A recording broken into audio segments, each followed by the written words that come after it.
think that they would find it easy to maintain that kind of momentum going forward.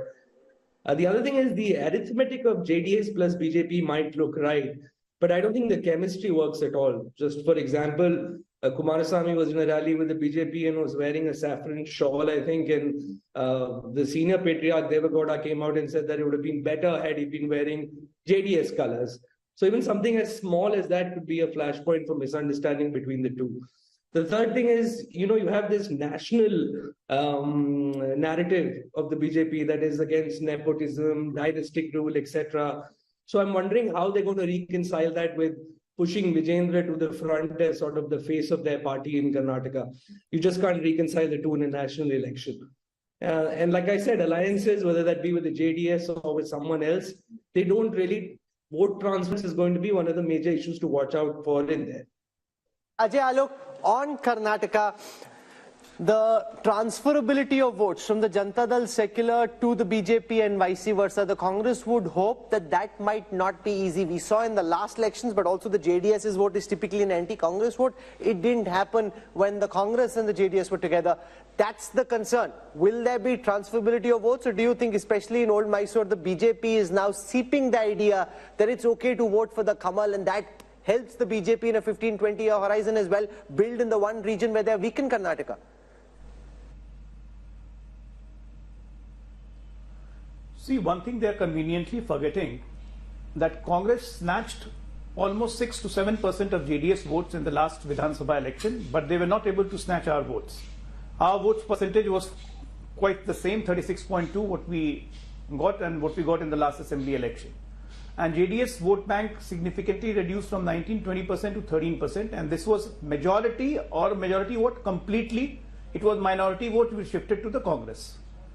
Now there is a feeling of angst, and there is a feeling of appeasement everywhere in Karnataka, and how the Karnataka government is performing since they have formed the government.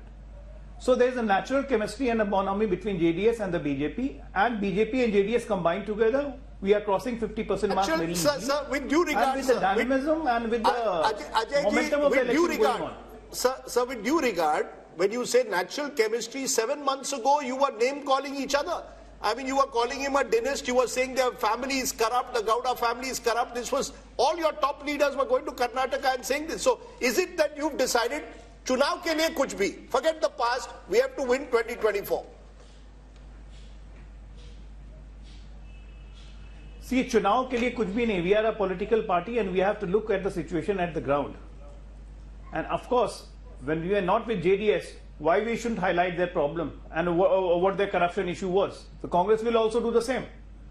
Now since they are with us, we have to look at the ground reality of what kind of appeasement politics is being followed in Karnataka.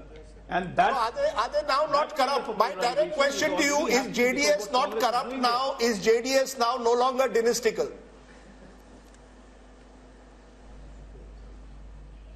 Well, it is dynastical. As far as corruption the matter goes, it's all in the court. If they are convicted, they are corrupt. And JDS is dynastical, there is no doubt about it. We are having a strategic alliance with them. They are not merging into BJP. Yes, yes. Rashid Kidwai, you wanted to make a point. I think, Rajdeep, if Yashwant Deshmukh's figure come true in Karnataka, this would really reflect mood of the nation. Here is a government which is a proven track record, performing well. The Congress party is there on the ground. It's not a lazy party, at least in Karnataka. And in spite of that, if they lose badly, that will tell you a mood of the nation, a pro-Modi wave. Second thing is, it will also create a huge political upheaval. You remember, there was a lot of rivalry going on between Siddaramaiah, Chief Minister, and DK Shivakumar. And this will, become a big issue. So are you saying the possibility of that government either falling as it did after 2019, or are you saying there could be a change in Chief Minister if these numbers hold? All kind of possibilities are there. If this happens, then I don't see future for Siddaramaiah government there. Okay. From Karnataka, let's come to Telangana. I'm just trying to keep it moving so we're able to give enough time, because otherwise we have very irate viewers in a particular state that this is how important our state is and you didn't give us enough time. So let's just try and keep it moving. Let's come to Telangana. We look at the vote share numbers for Telangana first and then the seat share numbers. So in Telangana, the BJP thinks they will be able to gain ground. They had 4 seats the last time. So when we look at the seat share for the BJP in Telangana, Our poll is predicting 21%, just marginally up, 1% up from the last time. The big jump here is for the Congress, which was at 30% last time, this time at 41%, whereas the BRS and the other parties, which includes OVC, coming down to 38 from 50% the last time. So the big change really is the bump in the fortunes of the Congress and the decline in the fortunes of the BRS. How does this translate into seats? The only sliver of hope that we're seeing of all the numbers that we've put out so far in the Mood of the Nation opinion poll are actually coming from the 17 seats of Telangana, where the Congress's tally is expected to go up from 3 potentially to 10. That's up 7 from the last time. The BJP was at 4, could come down to 3. That's down 1. The BRS was at 9, could come down to 3. That's down 6. The AIMM stays where it was the last time. So OVC wins his seat. 3 to 10. Now, from what I know, Amit Shah and the BJP big guns will be figuring out some way कि इनको ये 10 नहीं देनी है, इनको कुछ नहीं देना है भाई. You know, Rahul, the fact is honeymoons do exist. You know, I know that we are in a world where even living relationships are now looked at with a question mark, but a honeymoon is still fine. In the poll, the honeymoon is on.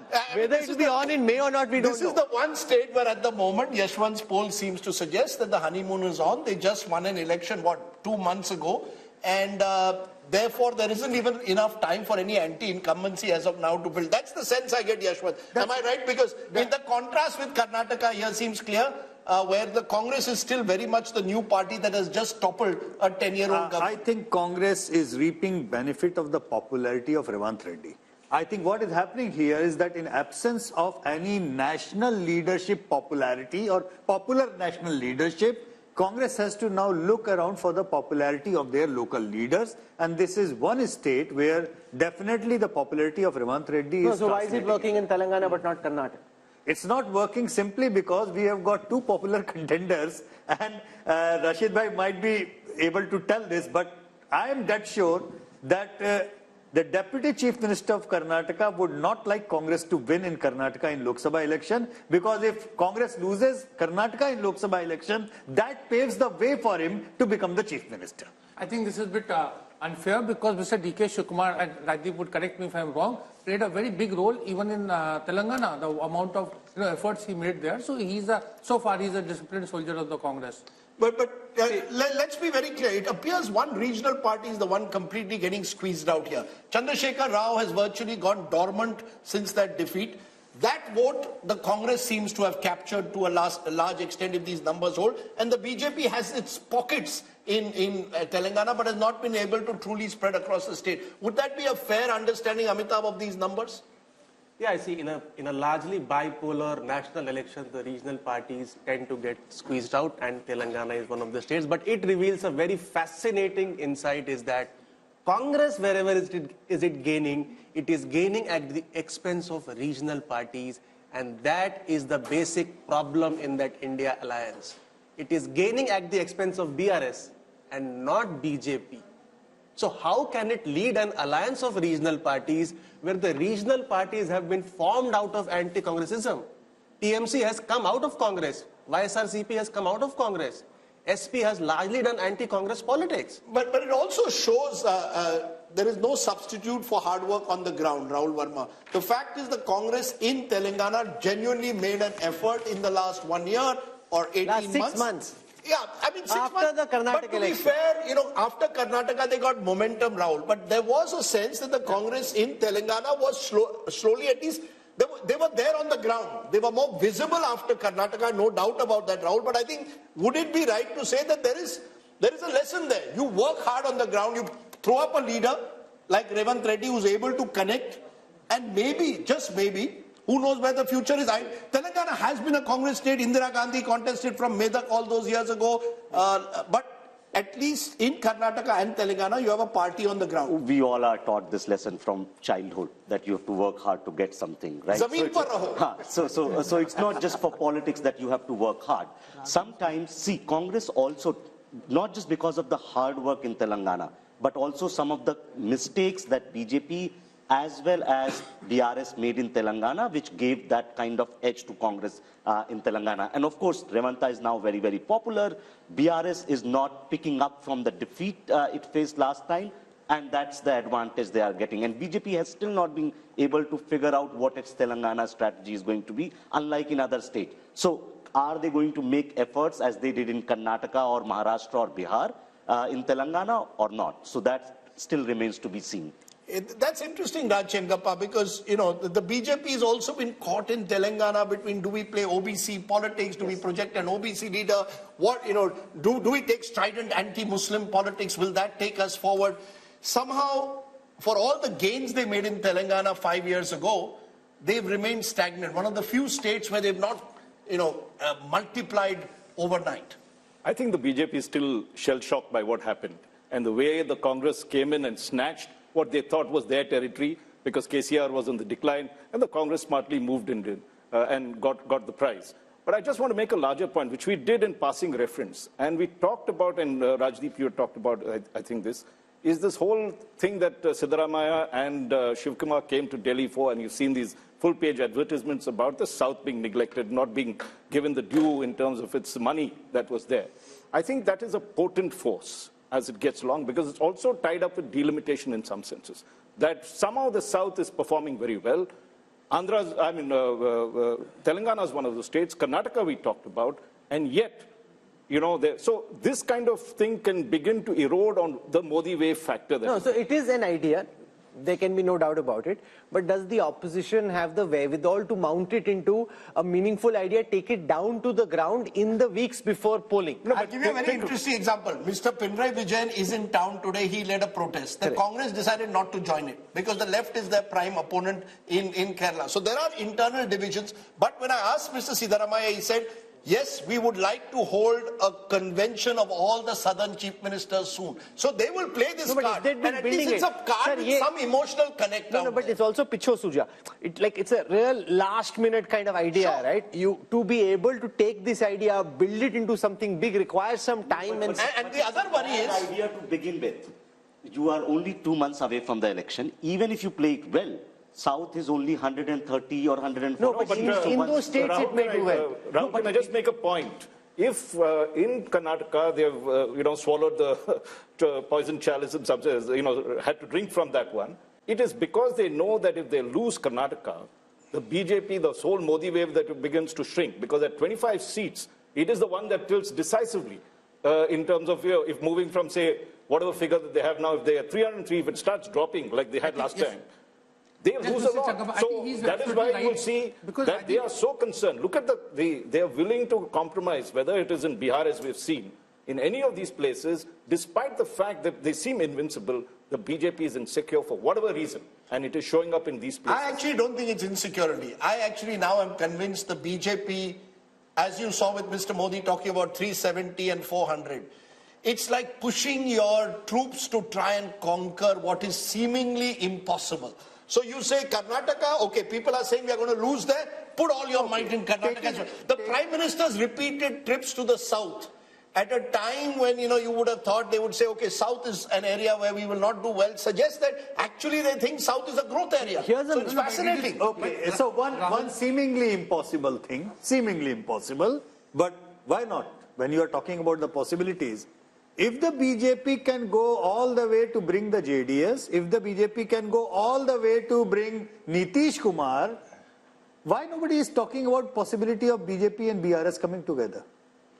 Look, the BJP at the moment, the BJP is hunting for allies all over. The BRS is a potential ally, but I think they see Telangana as one of the states where they want to grow in the future. And to grow, they have to finish the BRS. See, once the regional party is finished, make it BJP versus Congress in Telangana, advantage BJP. So that's the one reason why they may hesitate from taking on the BRS. And Chandrasekhar Rao is a wily leader.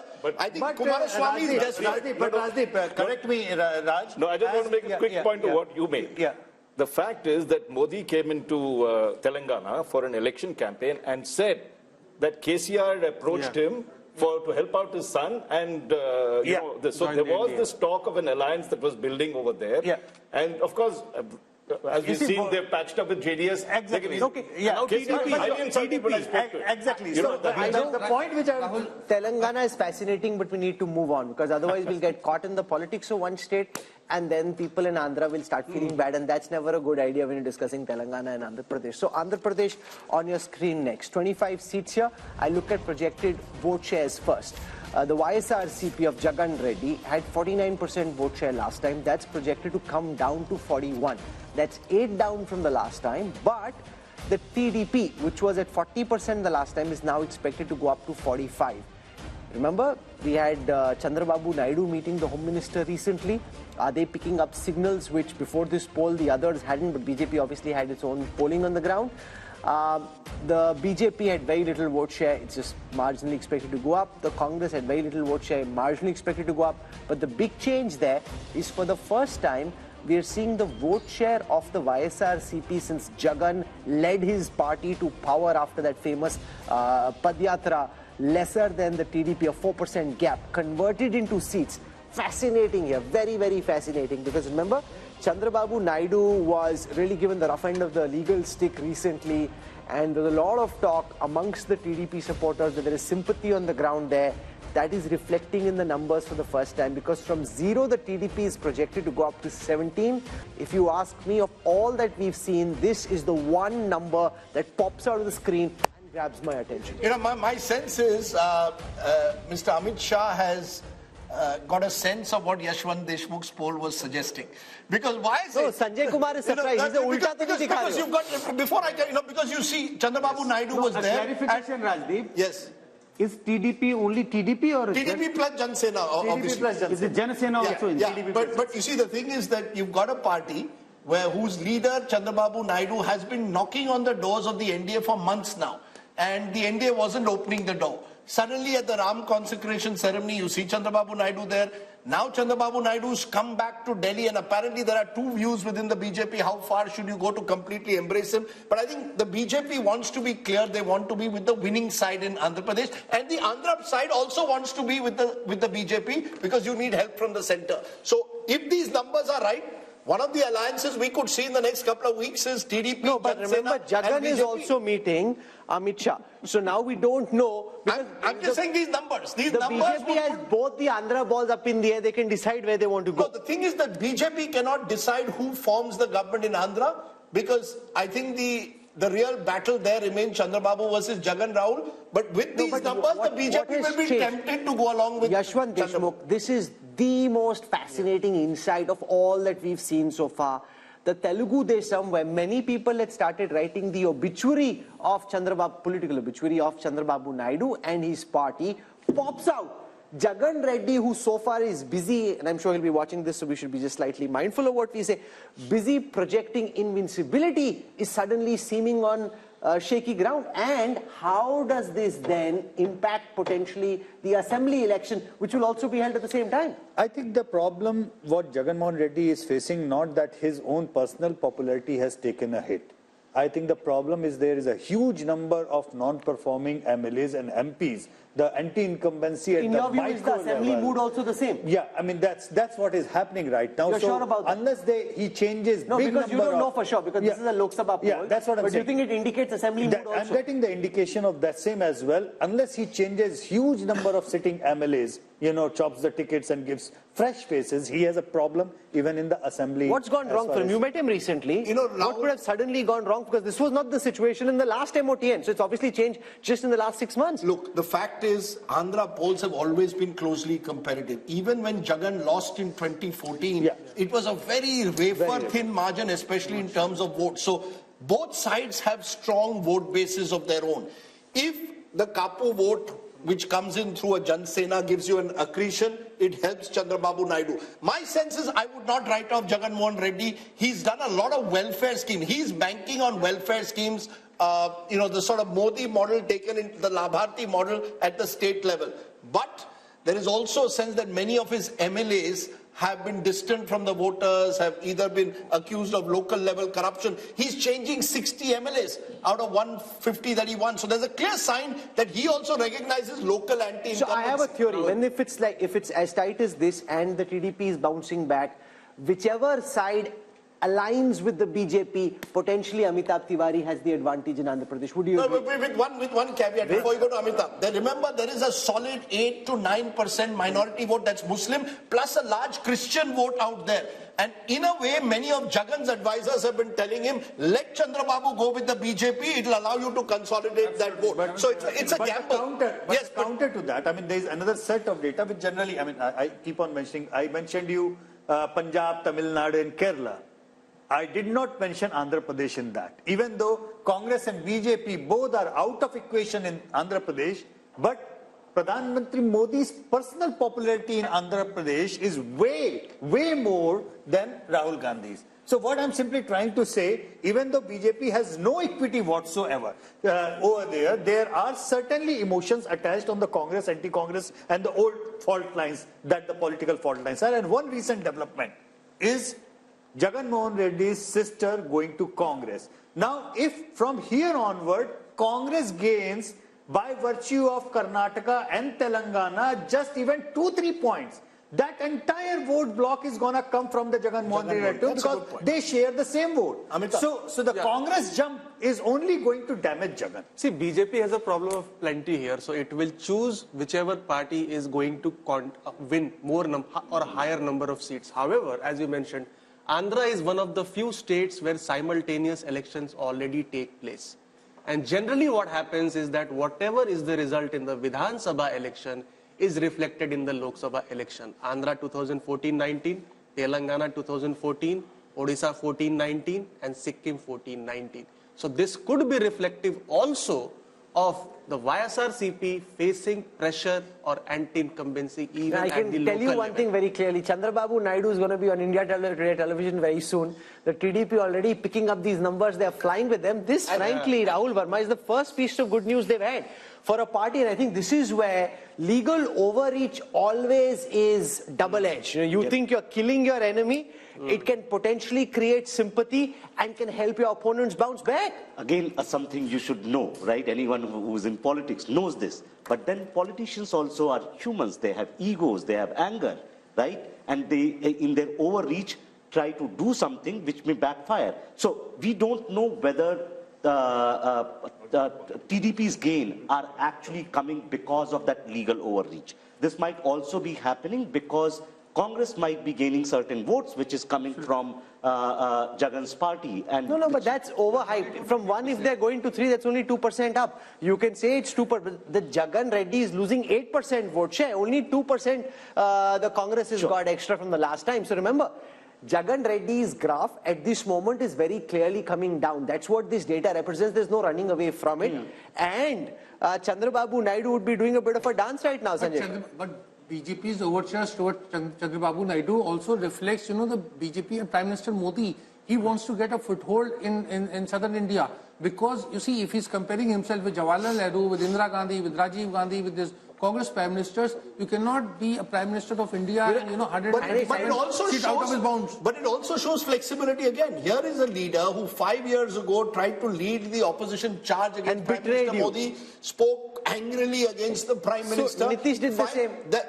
And you're willing to embrace them all. So I think the Prime Minister is very clear that in politics there are no permanent friends or enemies, something that the Congress could learn. Think about it. Jagan Mohan Reddy comes from a Congress family.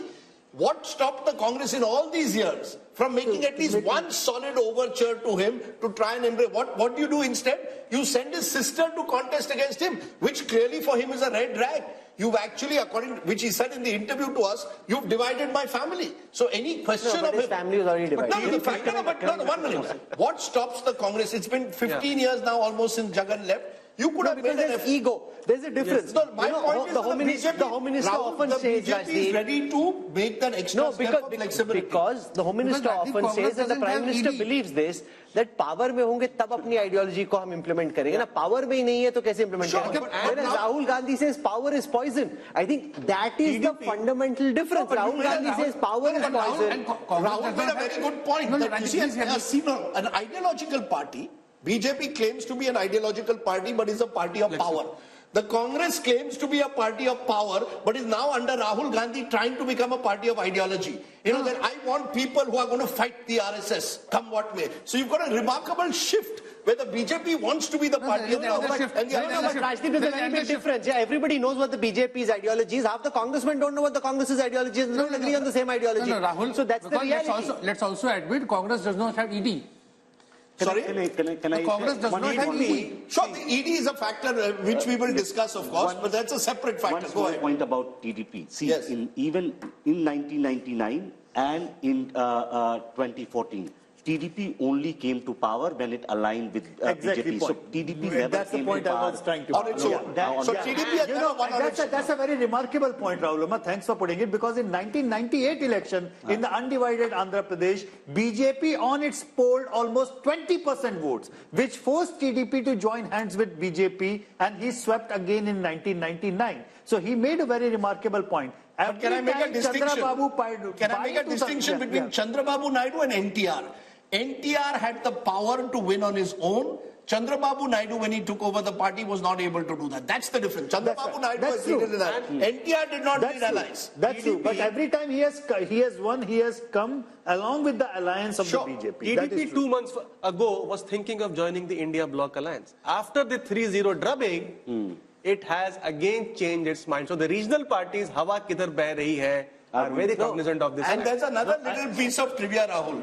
There are two wings of Prashant Kishore's IPAC. Yeah. One wing is with Chandrababu Naidu, and the other wing is with Jagan Mohan Reddy.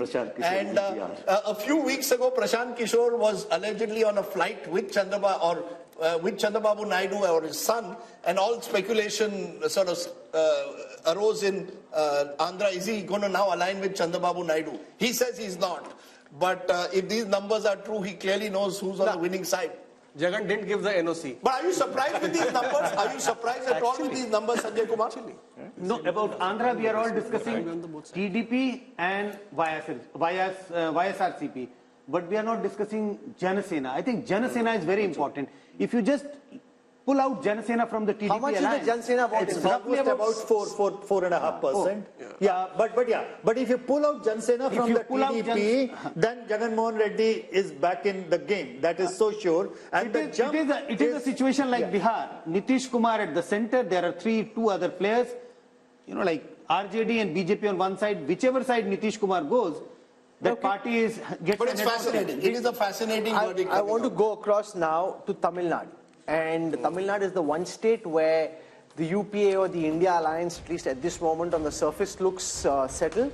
The turbulence is on the NDA side because the AIDMK and the BJP are now separate just at this moment, and this game is changing so fast that I don't want to end up saying something which makes us look silly a few weeks down when people look back, because that's the way everything we're saying is just commentary at this moment. Things, of course, can change. So here is Tamil Nadu. I'll start with the vote share numbers first.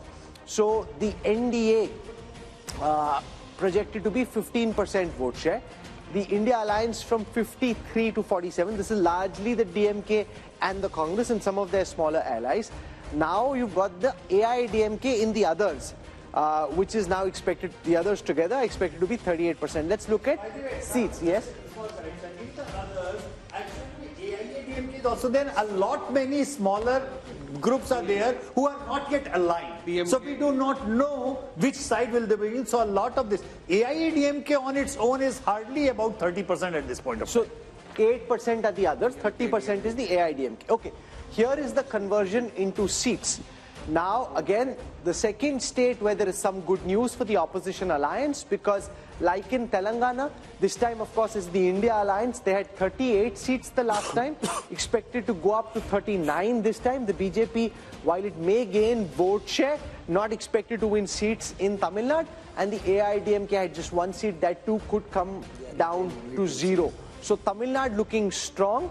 Does the DMK stay fully with the Congress, or could there be a twist in the tail there also? I think, Rahul, I'll be very surprised given the statements that Stalin has made at the moment that he will also switch sides. There's the ED factor that our friend Rashid Kidwai mentioned. Yes, there are a number of DMK ministers under the ED scanner. But I find it difficult to believe that it will happen before the election. What happens post-elections, we don't know. If the Congress completely collapses, many of these allies of the Congress today could go in different directions. But I think there's a general sense, and the poll may well bear it out, Yashwant, that this is the one state where the Prime Minister's popularity is much less than it is nationally, even though he's made the effort repeatedly to go to Tamil Nadu, to identify himself with Tamil culture, the Singal, when the new parliament was inaugurated. So the BJP, as always, continues to see Tamil Nadu as this sort of bridge too far, which they want to one day conquer. But no, look at the effort he makes with the Kashi Tamil Sangam. Yeah, but my sense is the AIDMK's collapse over the years has only consolidated the DMK and has put the BJP in a difficult position. Do we try and occupy the opposition space, or do we tie up with the DMK? Yes, either ways, you know, the vote share increase is not going to result in the seat conversion. So, is there a vote share increase substantially? Yeah, it's a vote share increase substantially. It could be further because, as I said, many of those smaller splinter parties might still go this way, that way, or the ND way. We do not know. No, is the BJP gaining or is the AIDMK gaining this plus 3%? It's the BJP gaining. AIADMK is not is going down and down and down all the way. And by the way, AIADMK is counted in others in this calculation. It's not counted in the NDA vote share for that. Yeah. No, but so you're saying a 15%. Just a minute. You're saying a 15% vote share is principally a BJP vote share? BJP and the other perceived alliance partners of the BJP, and that's not a very big number. I tell you why. In 2014, BJP actually contested with his alliance all alone, not being part of AIADMK or DMK, and they polled 18%, which is a decent enough number. But that vote share, just like Kerala, as I mentioned, BJP almost touches approximately 20% in Kerala. In Lok Sabha. But in Lok Sabha, but 0 seats. It doesn't really matter. 3 states where Prime Minister Modi has actually bent over backwards, I would say, in order to accommodate the political sentiment, Tamil Nadu, Kerala and Punjab.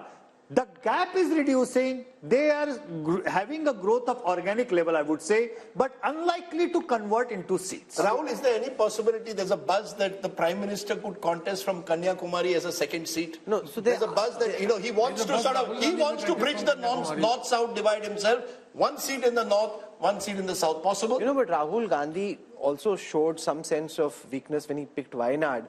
The Prime Minister may not wish to go only for the reason that if this north-south divide picks up and for some reason they end up on a shaky ground, you don't want to expose the man who's supposed to be invincible to any form of threat. Therefore, will they take that risk? Yeah. No, they will go all out to shore up their fortunes in Tamil Nadu. Remember, the BJP is the only party at this moment which has a 20-30 year horizon on things. When I speak to top BJP leaders about, say, the strategy for Tamil Nadu, or say, why don't you just patch up with the AIDMK at this moment, it might make it easier. They're saying, you know, we want to end Dravidian politics. Not just about coming to power at this moment, it's also about a larger political, social, ideological fight where we want to integrate the country. I mean, at least they're talking that language and then pushing in that direction. Right. Oh, now, like the Chinese have a 20-30 year horizon, the Congress don't even know what they're doing tomorrow. Raj, where do you therefore see the DMK being? You know, if these numbers hold, the DMK will presumably be, if not the second largest party, certainly the third largest party once again. Does the DMK remain where it is with all the ED pressures that we speak about? Other allies are slowly drifting away from the India alliance? Or is there, you believe, a chemistry with Rahul Gandhi and the Congress that Stalin intends to cement? I think you have to look at what he gains. If it's only the ED that is putting pressure and how deep that pressure is, one has to look at. But funding?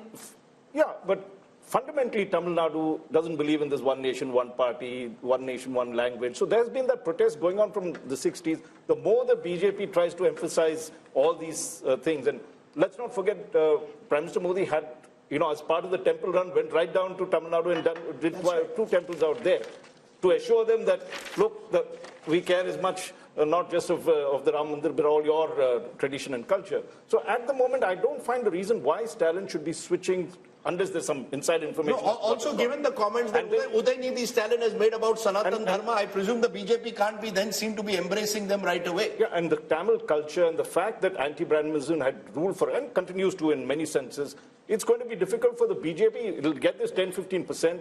Mr. Modi's popularity is there, and we need to see that. Okay, let's turn then to the final state in our southern sojourn, which is the lovely state of Kerala that often marches to its own beat. Take a look first at vote share. If elections are held in 2024, what happens in Kerala is the UDF, that's the Congress-led front, 46% vote share, LDF 32%, 14% back, NDA 17, others 5. How is this translating into seats? Well, it's virtually a repeat of 2019. Once again, a clear sweep for the Congress-led UDF. The best news for the Congress so far, apart from Telangana, is coming from Kerala. 18 to the UDF, just 2 to the LDF. But remember, both are part of the India alliance. So no, but it's a big change from 2020, Yashwant Deshmukh, where you had the LDF come back to power.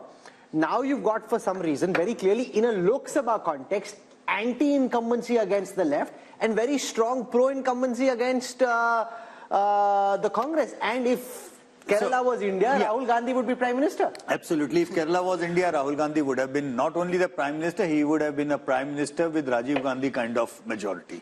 But having said that, I think 2019 numbers also came after a victory of left front in the assembly elections. And so that way, Kerala is a very much split vote.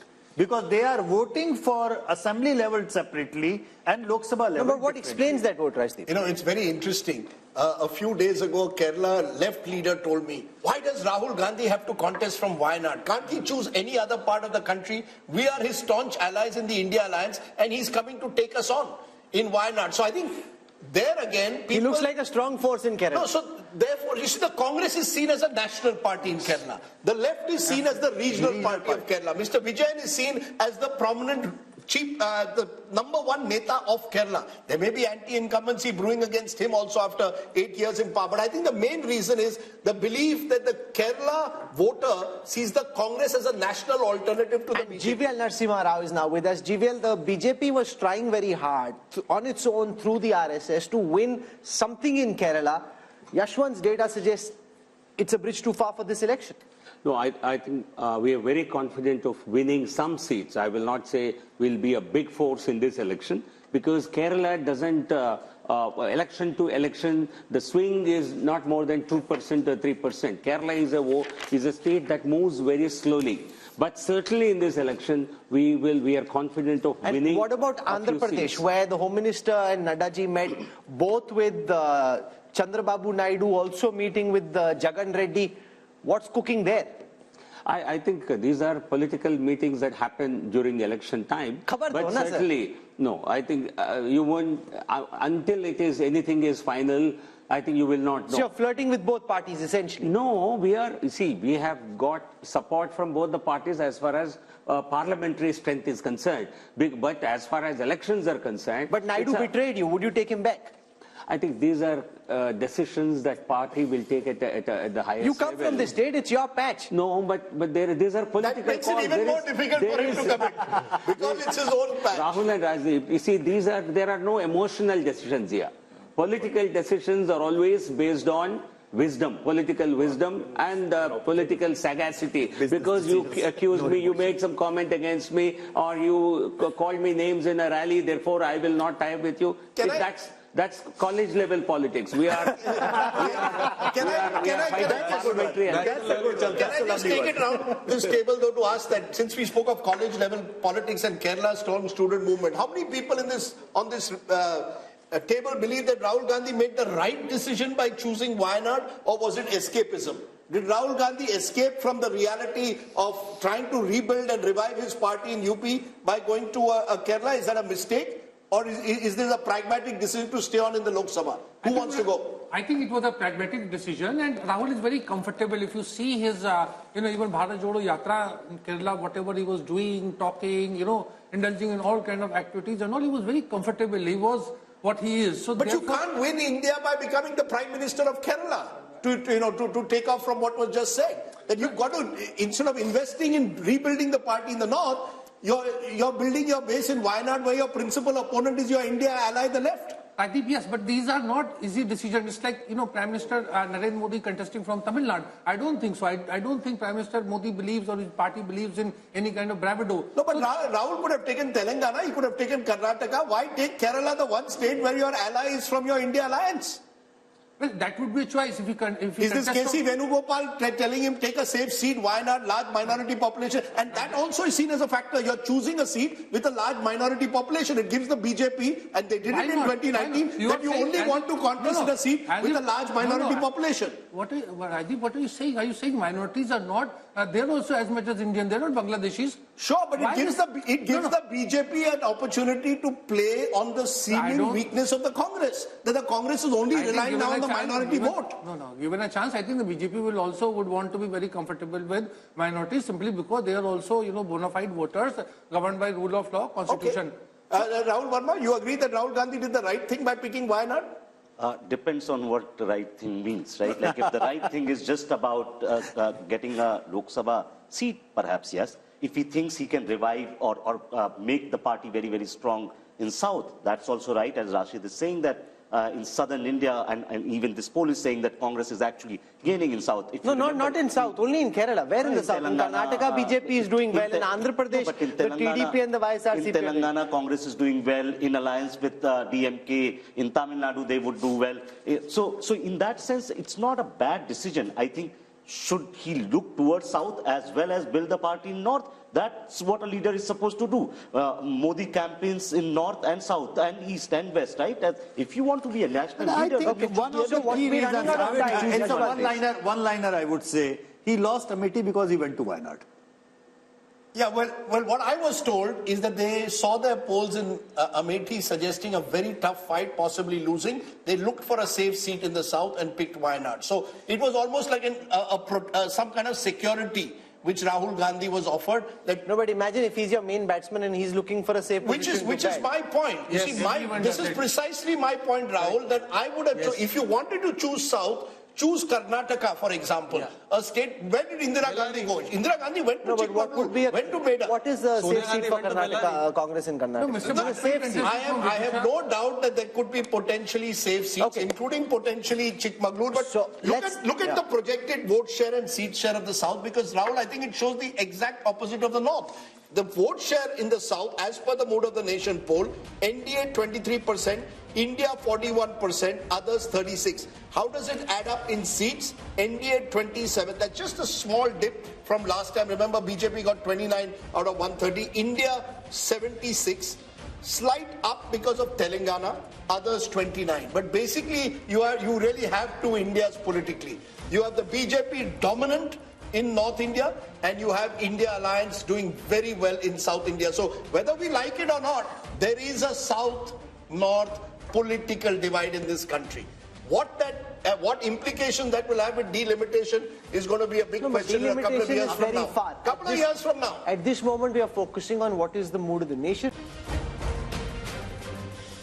Welcome back. You're with us on the India Today Mood of the Nation opinion poll. The results of this poll are already buzzing and trending in every state, from Andhra Pradesh to Telangana to Uttar Pradesh. Wherever we are going, a mini tsunami on social media, lots of posts being viral, exchanged. So that's good buzz to have. We now want to come to Rajdeep's home state of Maharashtra. He's already itching, getting out of his chair, all set to get you what should be quite shocking. No matter what you're thinking is happening, I think you'll be shocked by what Rajdeep's about to show you. Rajdeep. We've gone to the north, we've gone to the south. But the best part of the country is when you're a West Indian. So I'm going to go as a West Indian, I've got to go to Maharashtra. And whoever thought Maharashtra would be one of the states which would see so much of chaos and instability in the last 5 years? We've had 3 chief ministers and plenty more in that state. What is the mood of the nation showing for Maharashtra, a state that will have both Lok Sabha and later in the year Vidhan Sabha? NDA 40%. NDA 40%. So that's the BJP and the Shiv Sena, into bracket Shinde. India 45%, which is 5% higher. 40 plays 45%, others 15%. And 45 is NCP, Uddhav Sena, as well as the Congress party. So 5% edge in Maharashtra to the Maharashtra Vikas Aghadi. The opposition, the best news coming for the opposition after Kerala and Telangana is here in Maharashtra. This could be another big surprise, therefore. How is it projected into seats? What is Yashwant Deshmukh C voter poll saying for Maharashtra? 26 out of 48 for the India alliance. 26 out of 48, a huge jump, because the NDA, which won 42 out of 48 last time, is down to 22. So if there's one state where the NDA is taking a big hit as per this poll compared to 2019, it's Maharashtra. And that perhaps explains all that's been happening in that state. Breakup of the Shiv Sena, breakup of the NCP, because Rahul, clearly here too the BJP knew this was the one state they were in trouble, which is why they have slightly narrowed the gap, but they're still behind here. Yashwant, are you sure about your numbers for Maharashtra? Because they've taken a large part of the NCP, they've taken a large part of the Shiv Sena. If this is where things are at the end, then no matter what happens in this Lok Sabha election in the Assembly, the BJP and what they have is going to face a very tough time. Why are we ending up with these numbers in your poll? Rahul, out of the 140 crore people in India, is any damn person sure about Maharashtra as on today? I mean, let's be honest.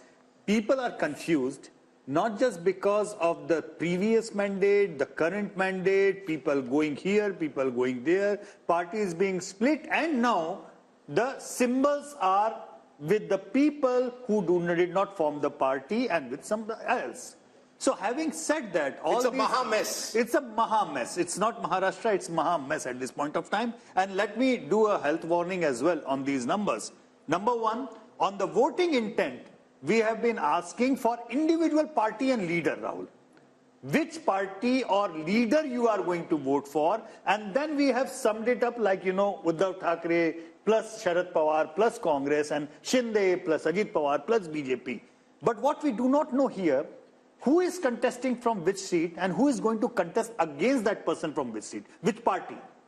What I can see, wherever the BJP tickets would be there, they would be sweeping like anything. Wherever the Ajit Pawar ticket and Shinde Sena ticket would be there, I doubt they will be sweeping in the same way. So the weakest link is on the both sides. On the Maharashtra Vikas Aghadi side, the weakest link apparently is the Uddhav Thackeray Sena, followed by Sharad Pawar, and followed by Congress, and then the Sharad Pawar. So we don't know out of these 3 and 3, which permutation and combination is contesting whom on which seat. Unless we are sure of that, I think this is more of an Since this is your home state, Rajdeep, here's the concern that I have, just purely academically, right? Which is that will votes get transferred? In a poll, it's very difficult to capture that. But once you know, okay, it's GVL versus Rashid, then the equations change, exactly right? The point. Yeah. So right now, you don't know that. So you're building this scenario on the basis of what respondents are telling you, but the respondent also doesn't know who's against who. I will tell you two contradictions, Rajdeep, before you say. I cannot see Uddhav Thackeray voter voting for a Congress or the NCP candidate. Similarly, I cannot see a BJP core voter voting for Ajit Pawar candidate. So there are contradictions. I'll give you 2 quick points before you come. One, the fact is that this is an interesting state this year because you've got Lok Sabha followed by Vidhan Sabha 4 months later. And speaking to a number of Maharashtra politicians, they believe the stakes for themselves are much higher in the Vidhan Sabha. So you'll find a number, the Vidhan Sabhas which will be very competitive, seat by seat, and a lot of what Yashwant says will play out there. In the Lok Sabha, Rahul, even though the BJP appears prima facie down compared to 2019, I think, and Yashwant is right, the BJP will do well in its pockets of influence. They have strong pockets, especially in urban Maharashtra. The problem for the BJP is there is a general sense that you have struck opportunistic alliances and you have broken two parties which you were dead against. But GVL, when I was speaking to top BJP leaders, their numbers were 40 plus. They think it's 40 plus. But a 5% lead for the India alliance, after all the todphod you've done, if this is where it is 22 versus 26, then it's obviously not the way you're calculating. No, I certainly don't see the numbers the way the poll is predicted, Yashwant's poll. Primarily because this is an election that Prime Minister Modi will be driving. People are voting for PM Modi. They are not voting for individual constituents. This is an election where you will see a massive swing. So anybody voting, anybody contesting, the premise of the poll, the premise which is also the reality of Maharashtra politics, gets reflected in this poll is that BJP at this moment is not a pan-Maharashtra party. Modi might be a pan-Maharashtra phenomenon. BJP per se is not a pan-Maharashtra political party. It's state, even in states, Haryana, was Haryana a BJP state until 2014? Did BJP ever win a couple of seats in Haryana? No.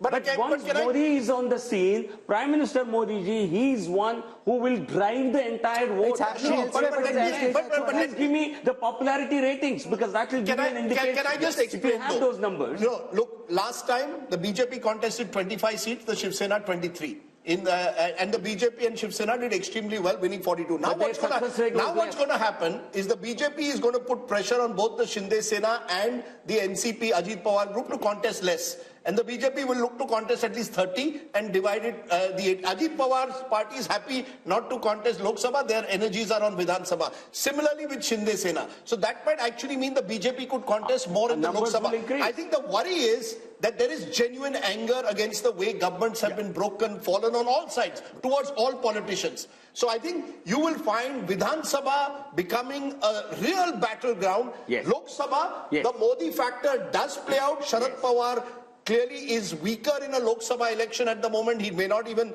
be able to sort of, campaign as aggressively there as he would in a Vidhan Sabha, but he will hope for some sympathy. Uddhav Thackeray is hoping for sympathy, which may come in a Vidhan Sabha, may not come in a Lok Sabha. So Rahul, you could see Maharashtra in the space of 5 months having two very different verdicts. But, Madhu Yaksha Gaur, this is your good news.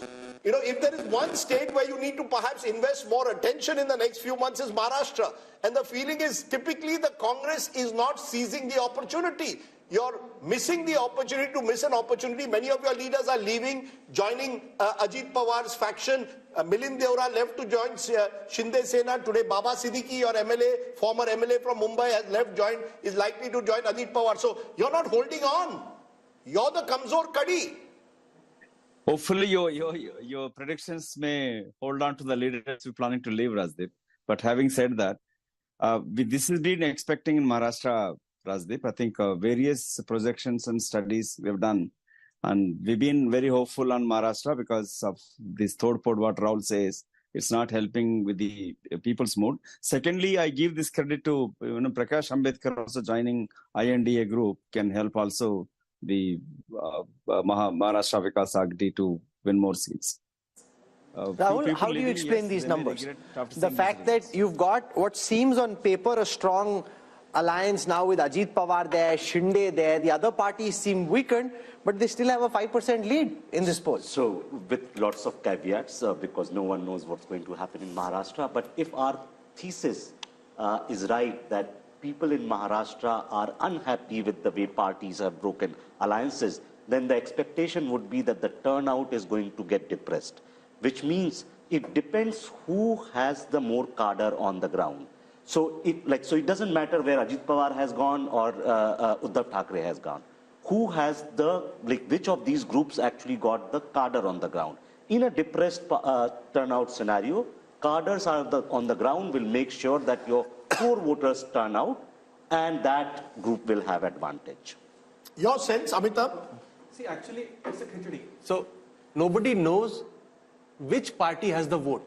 But Shiv Sena and NCP have the symbol. Symbol plays a very important role in elections. That's number one. As you said, BJP will now bargain for a higher number of seats.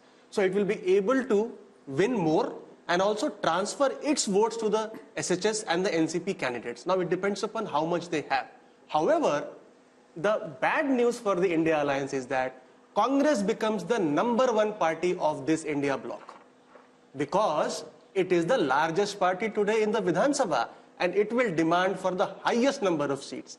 And here is where the India bloc does not have a track record of elections, because they have not fought together, and the seamless transfer of votes will be between candidates is unlikely to happen. But if they had any political smarts, the Congress and the India Alliance, Rajchingappa, should now be doubling down where they see opportunity.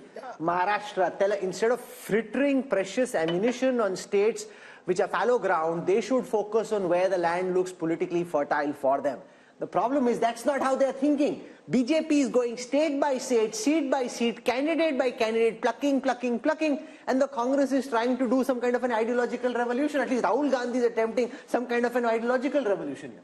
But I think the reverse is also true. The way the BJP and Mr. Modi is obviously party to these decisions, has been picking up and splitting parties and everything else, and Rajdeep talked about it, doesn't do their image any good. And in Maharashtra, but their calculation is image doesn't matter when it comes to voting. That's their brutal calculation. If you are saying I'm taking you to a Viksit Bharat, I have cut corruption down, I am against dynastic politics, you have to then prove that on the ground. Let GVL respond to that. Let me just finish the argument. Okay? Yeah, go ahead. Because I think it's a principled thing that happens. In Maharashtra, I have a feeling, Rajdeep could vouch, and he also expressed it, is I think there's a Marathi pride which you can define in some ways or the other, right? People must be truly fed up at the way these parties have behaved on that, the way they've split, completely cynical.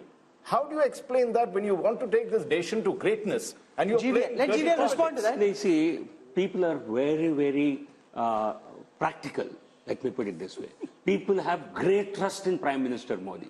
They know he's the one who will deliver Viksit Bharat. And if he does not have the strength in a particular state to sweep that state, let him galvanize, get that support, because we want him to win. The people want him to win. People have trust in him. No, sir, but can I ask you, you're saying people have faith in Modi. Point taken. But when Mr. Modi says there is a 70,000 crore scam in irrigation, points virtue to NCP and Ajit Pawar, 1 week later, Ajit Pawar joins you, what's the message? I was in Nashik, where a gathering which included RSS people were there, and they all said, sir, khoke ki rajniti hai. They openly said it. The word khoka has become a sort of common parlance on the street of Maharashtra. How does that lift the Prime Minister's image? If one moment you say there's corruption, next moment you tie up with the same corrupt person, how does it lift your image? Let me tell you this, people understand there are some political compulsions. At the end of the day, you want Lord Krishna to win. You want Bhagwan Ram to win. There are some adjustments they will have to make in the interest of larger sure, but have you national gone too good. far? The point is, no, I'm telling you, this is the Hindu psyche. This is an important point that GVL Narasimha Rao makes, because when I was interviewing Dr. Jaishankar, and I've seen now several people say this, they talk about Bhagwan Ram, they talk about Hanuman, they talk about the Ramayana and the Mahabharata, and they talk about tactical compromises on the battlefield, which leads to the war being won. So this is something that we're seeing now quite a lot of, which is what he's talking about. No, but then Rahul, in the interest of larger dharma. Sorry for speaking out because it's my home state, I feel strongly. The fact is, where does it fit in with the kind of Ram Rajya that you talk about? What does it leave you with? Is this Ram Rajya that you tie up for Koketi Rajniti? There is no politician in this country who represents the true political virtues than Prime Minister Modi. No Prime Minister, no Minister, no Chief Minister in this country can match even an iota of what Prime Minister Modi. So what matters to them is Prime Minister's qualities. I have he's a man of total integrity. No, so you're saying you can do all the wheeling and dealing on the ground, but the Prime Minister's image is not touched by it. No, they know he's not making compromises. Party but Rahul Verma, this is local. Yes, Rashid. Yeah. I mean, going by Mr. GVL Narasimha Rao's logic, BJP should be winning all 543 seats. If Mr. Modi is on a big ticket, he's there on Tamil Nadu also, he's there in Telangana also, he's there in all other states. I think, we must accept what Mr. Yashwant Deshmukh's survey is projecting. We have gone through over 300 seats, and there is a kind of trend. This is a very interesting thing about what is the findings of Maharashtra. There are 4 states that were always, they are kind of, outliers, and they are giving something in favor of BJP. In case of Karnataka, in case of Maharashtra, there is a trend, and we will see. No, Maharashtra is not Bihar, with the BJP. It's the other way around. Precisely. So I'm saying there are 4 states that were very crucial in 2024. Even if the outcome is kind of well known that the BJP has an advantage and Mr. Modi is a favorite. 1 state is Bengal, other state is Bihar, 3rd state is Karnataka, and 4th state is Maharashtra. Now it is giving different kind of trends. I think we must accept what Mr. Yashwant Deshmukh is predicting. We cannot be finding faults with his methodology or, how it will shape Maharashtra. We can't be having different... Yes, Rahul, very quickly. So, two points. Yes, in politics, all politicians and parties make these tactical calls. But these tactical calls are going to have cost in the long run. Indira Gandhi in 70s did a similar thing. At some point, it costed her party.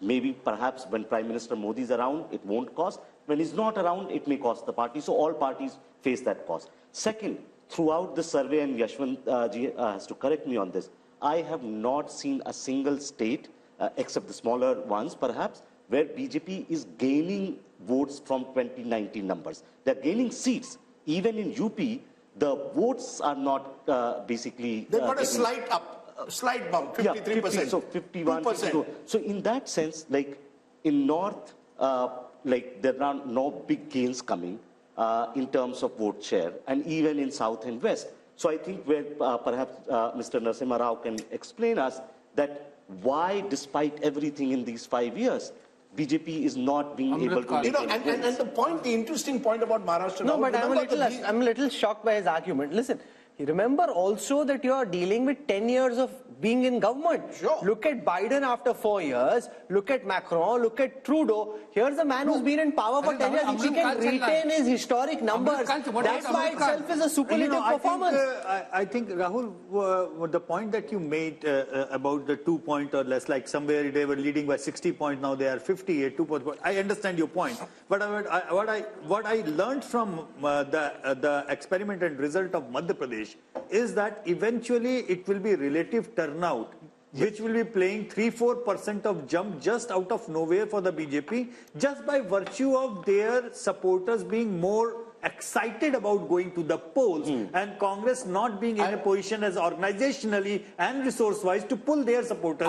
What happened in Madhya Pradesh? But you know, I just want to make a small point which I think is important. Between 2014 and 2019, Rahul, Mr. Modi's popularity was so high that he was even able to pull his party in state elections where they were otherwise not the #1 party. BJP was not the #1 party of Maharashtra. It's after 2014, Mr. Modi pulls it up. 10, 12%, they even do very well in state assemblies. After 2019, looks what starts happening. But what happened in December in the assembly elections? Sir, just a minute. December, we can come back to December, but 2019 to 2024, 1 minute. Rajdeep. The BJP in Himachal Pradesh, in Haryana, in Jharkhand, even in Bihar, in state after state, Mr. Modi alone cannot pull up the state unit. Mr. Modi is still very popular in Maharashtra, but Maharashtra's own leaders, BJP own leaders, are not happy with the kind of compromises they've made to stay in power. Some stage, it may cost them in a Vidhan Sabha. I agree with you, Lok Sabha, it won't cost them because that becomes Modi versus who. But what happens in your state units? Therefore, Rahul Verma makes an important point. Will the BJP go the way the Congress did? After 10, 20 years, because it makes these compromises. You can wish that if you like. No, he asked a question. But you see, politics, what happens today doesn't influence voting patterns 20 years down the line. I think that makes no sense at all to me. Now, coming back to your question, Modi ji, he was able to pull several assembly elections initially, but you are saying subsequently he did not do so. Because, you see, once you have pulled an assembly election, the local performance and local leadership has to hold there. People will hold every government accountable. You accept that? Why not? Okay. I think. So I want to press the pedal and go to Gujarat and Goa, and then we have to go to the east, and then we have the big national picture. So Gujarat comes up on your state next. I want to spend very little time here because it's one-way traffic as one-way traffic can be. I mean, it's like whoosh. There's no comparison. 62% vote share projected in favor of the Bharatiya Janata Party in Gujarat. I mean, 6 out of 10 people, they just want That's the highest so far in the country. 6 out of 10. And we're not even dealing with the smaller states like a Himachal or an Uttarakhand. In a big state like Gujarat, 62%. The Congress had 32% vote share. That's come down even further to 26, down 6 from the last time. Let's now come to seat shares. If you got 62% vote share in a largely bipolar contest, I mean, you don't need to be Yashwant Deshmukh to do the calculation. You can do it yourself. It's 26, but at 26 for the BJP in. They want their man back. They want their boy back. They're like, look at how hard he's working. A Gujarati fixing this country, we want him back. If I was a Rajya Sabha BJP MP who's told to contest Lok Sabha, I'll say, मुझे गुजरात की seat दे दो. कोई भी दे दो. कोई भी seat Gujarat की दे दो, वडोदरा दे दो, गांधीनगर दे दो. GVL also is ready to contest from Gandhinagar. You see, that's the one state where every politician will feel a relative sense of security. I think Gujarat is there is little difference from contesting a Rajya Sabha and a Lok Sabha. Is that what you're saying? No. I'm saying that a Lok Sabha... As safe as better. Yeah, it appears the safest state for the BJP, Rahul, and I don't think there's much to discuss about that. Prime Minister Modi in Gujarat is, really, his popularity is at an all-time high in a way. It's the true, like you were discussing parallels with American elections, like you've got along the coast and in mid-America.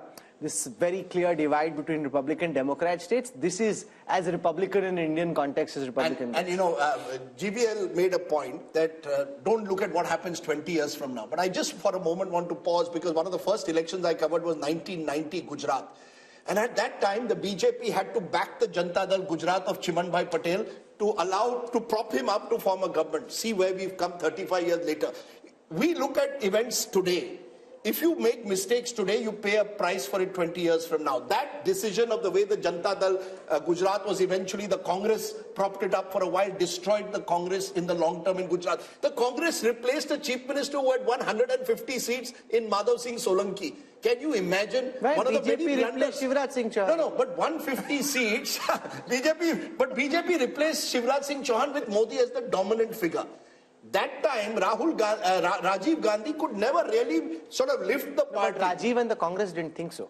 See, that's the mistake. So I'm saying politicians can make mistakes and therefore they must be conscious of the mistakes they make. Let's come to Goa. Goa has 2 seats, north and south. This is where all of us hope to retire, at least Rajdeep and I hope to retire in Goa for sure. Okay, so here's Goa. Lovely, lovely state. 2 seats, 1 each is the calculation, north and south. 1 seat split between north and south. North is clearly to the BJP. I'm presuming Yashwant south is giving because north. there are more Christians over the south, interestingly, if the AAP-Congress alliance works perfectly, and it has to work perfectly, it has half a chance. I still believe that the BJP will be very much in the race, even in the south. Percentage of Christians has gone down. One of the stories of our times, Christian population in Goa at the start of this century used to be 30% plus. It's now just over 20% and declining. So you actually, even in South Goa, will find it not so easy. Only a perfect Congress AAP alliance and no other third party like the Goa Revolutionary Party coming in gives them half a chance. I still believe advantage BJP in Goa in both the seats. That's the nature of Goa as well. So let's look now at the projected seat share of the West and the projected vote share of the West. I'll start with the vote share projection. Axis My India predicts for the India Today group that the NDA would end up with 48% vote share if you aggregate the states of Gujarat, Maharashtra and Goa. The India Alliance at 38, a 10% gap here for the NDA. Converted into seats, the NDA is at 51, the India Alliance at 27, and why it seems that this is not as one way as the North is because Maharashtra is sticking out as the one state where the BJP's dominance is not quite what the BJP top leadership would like to believe. But look at the story, Rahul, the northwest monsoon. 154 in the north, 51 in the west. You're almost home and dry. Between the two, you're slightly below where you were in 2019. There you won 230 plus. You're slightly below because of Maharashtra in particular, but you're still almost there. 400 par kaise hoga? We haven't come to the east. We haven't come to the east. We haven't shown the big picture there. So that's just we're halfway through this show. So we'll slip into a break. When we come back, we'll show you what's happening in the east of India, and then there is the big national picture. Stay with us.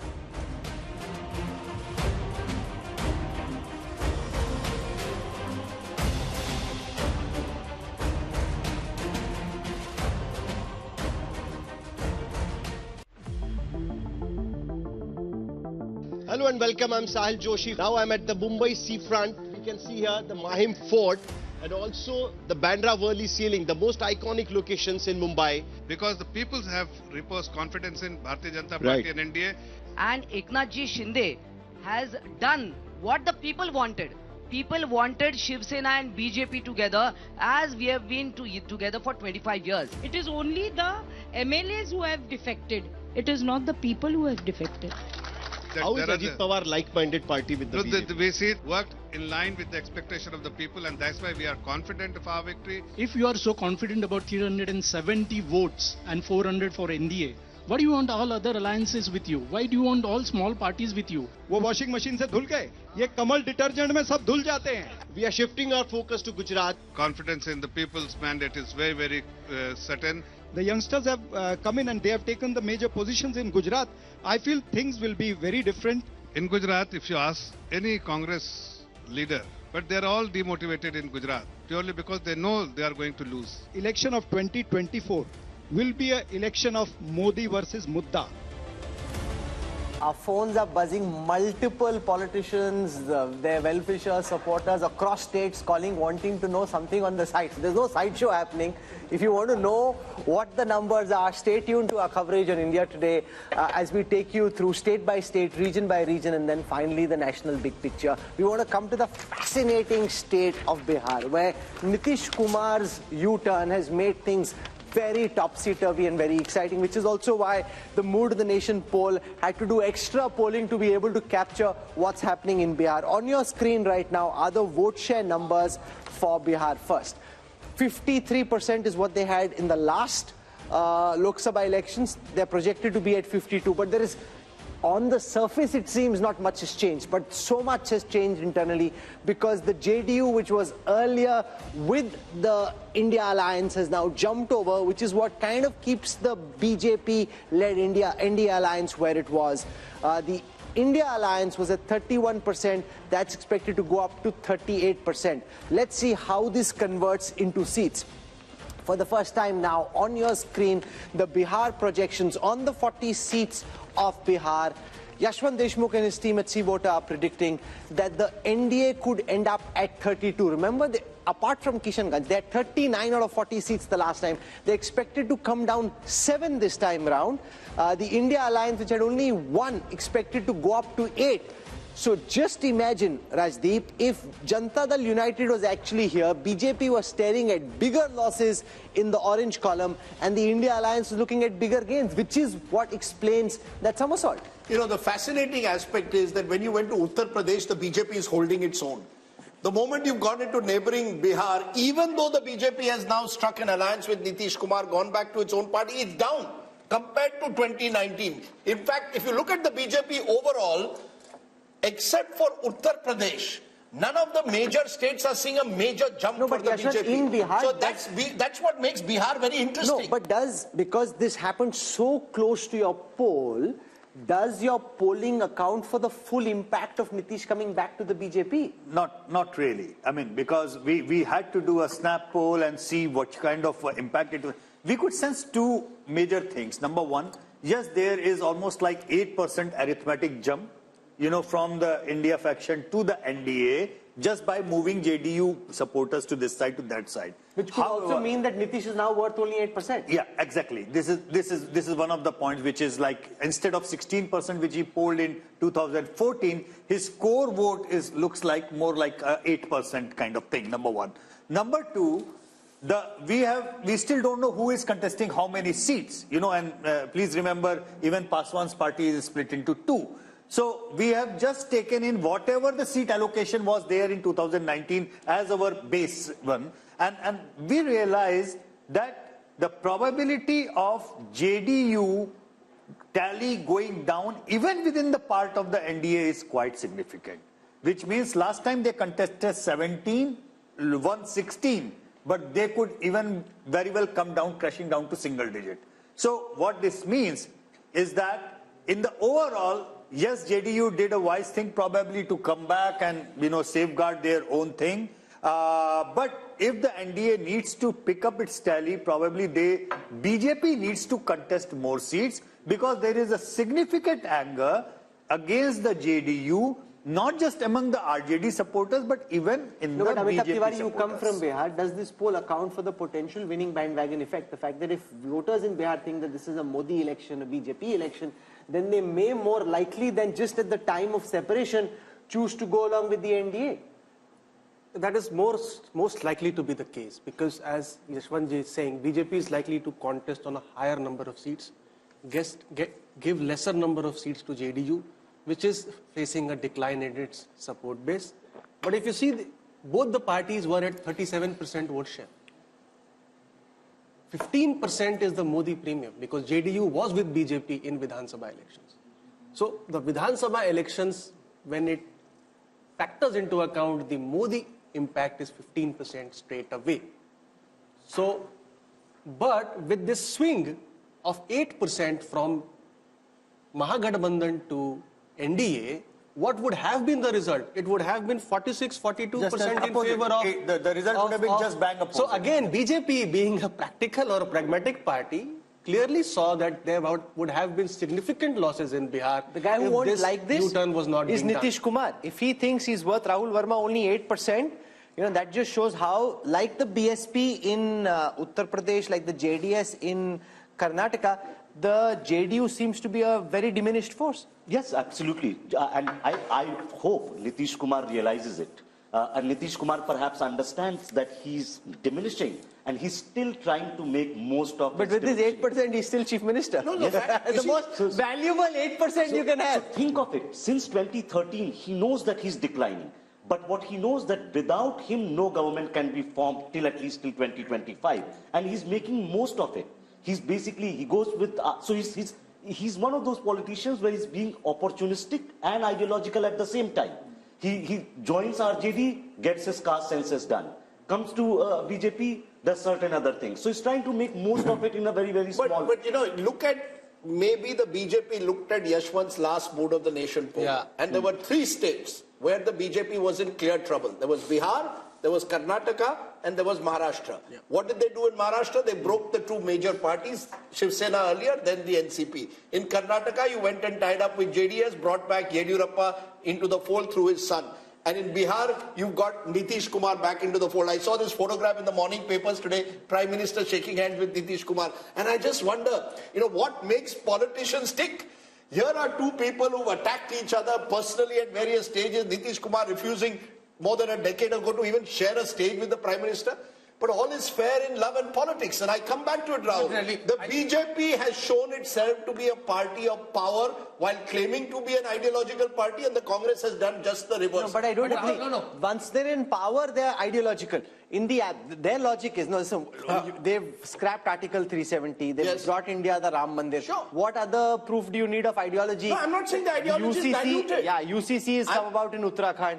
So once their formula is you win and then you get ideological. To win, you don't worry about ideology. All I was saying is that there were states where the Congress had seen these ones, they were going to get, the BJP had seen they could be down by double digits. Bihar was one of those states. Let's find out a way to tackle Bihar. The point, Rashid Kidwai, is this is the difference.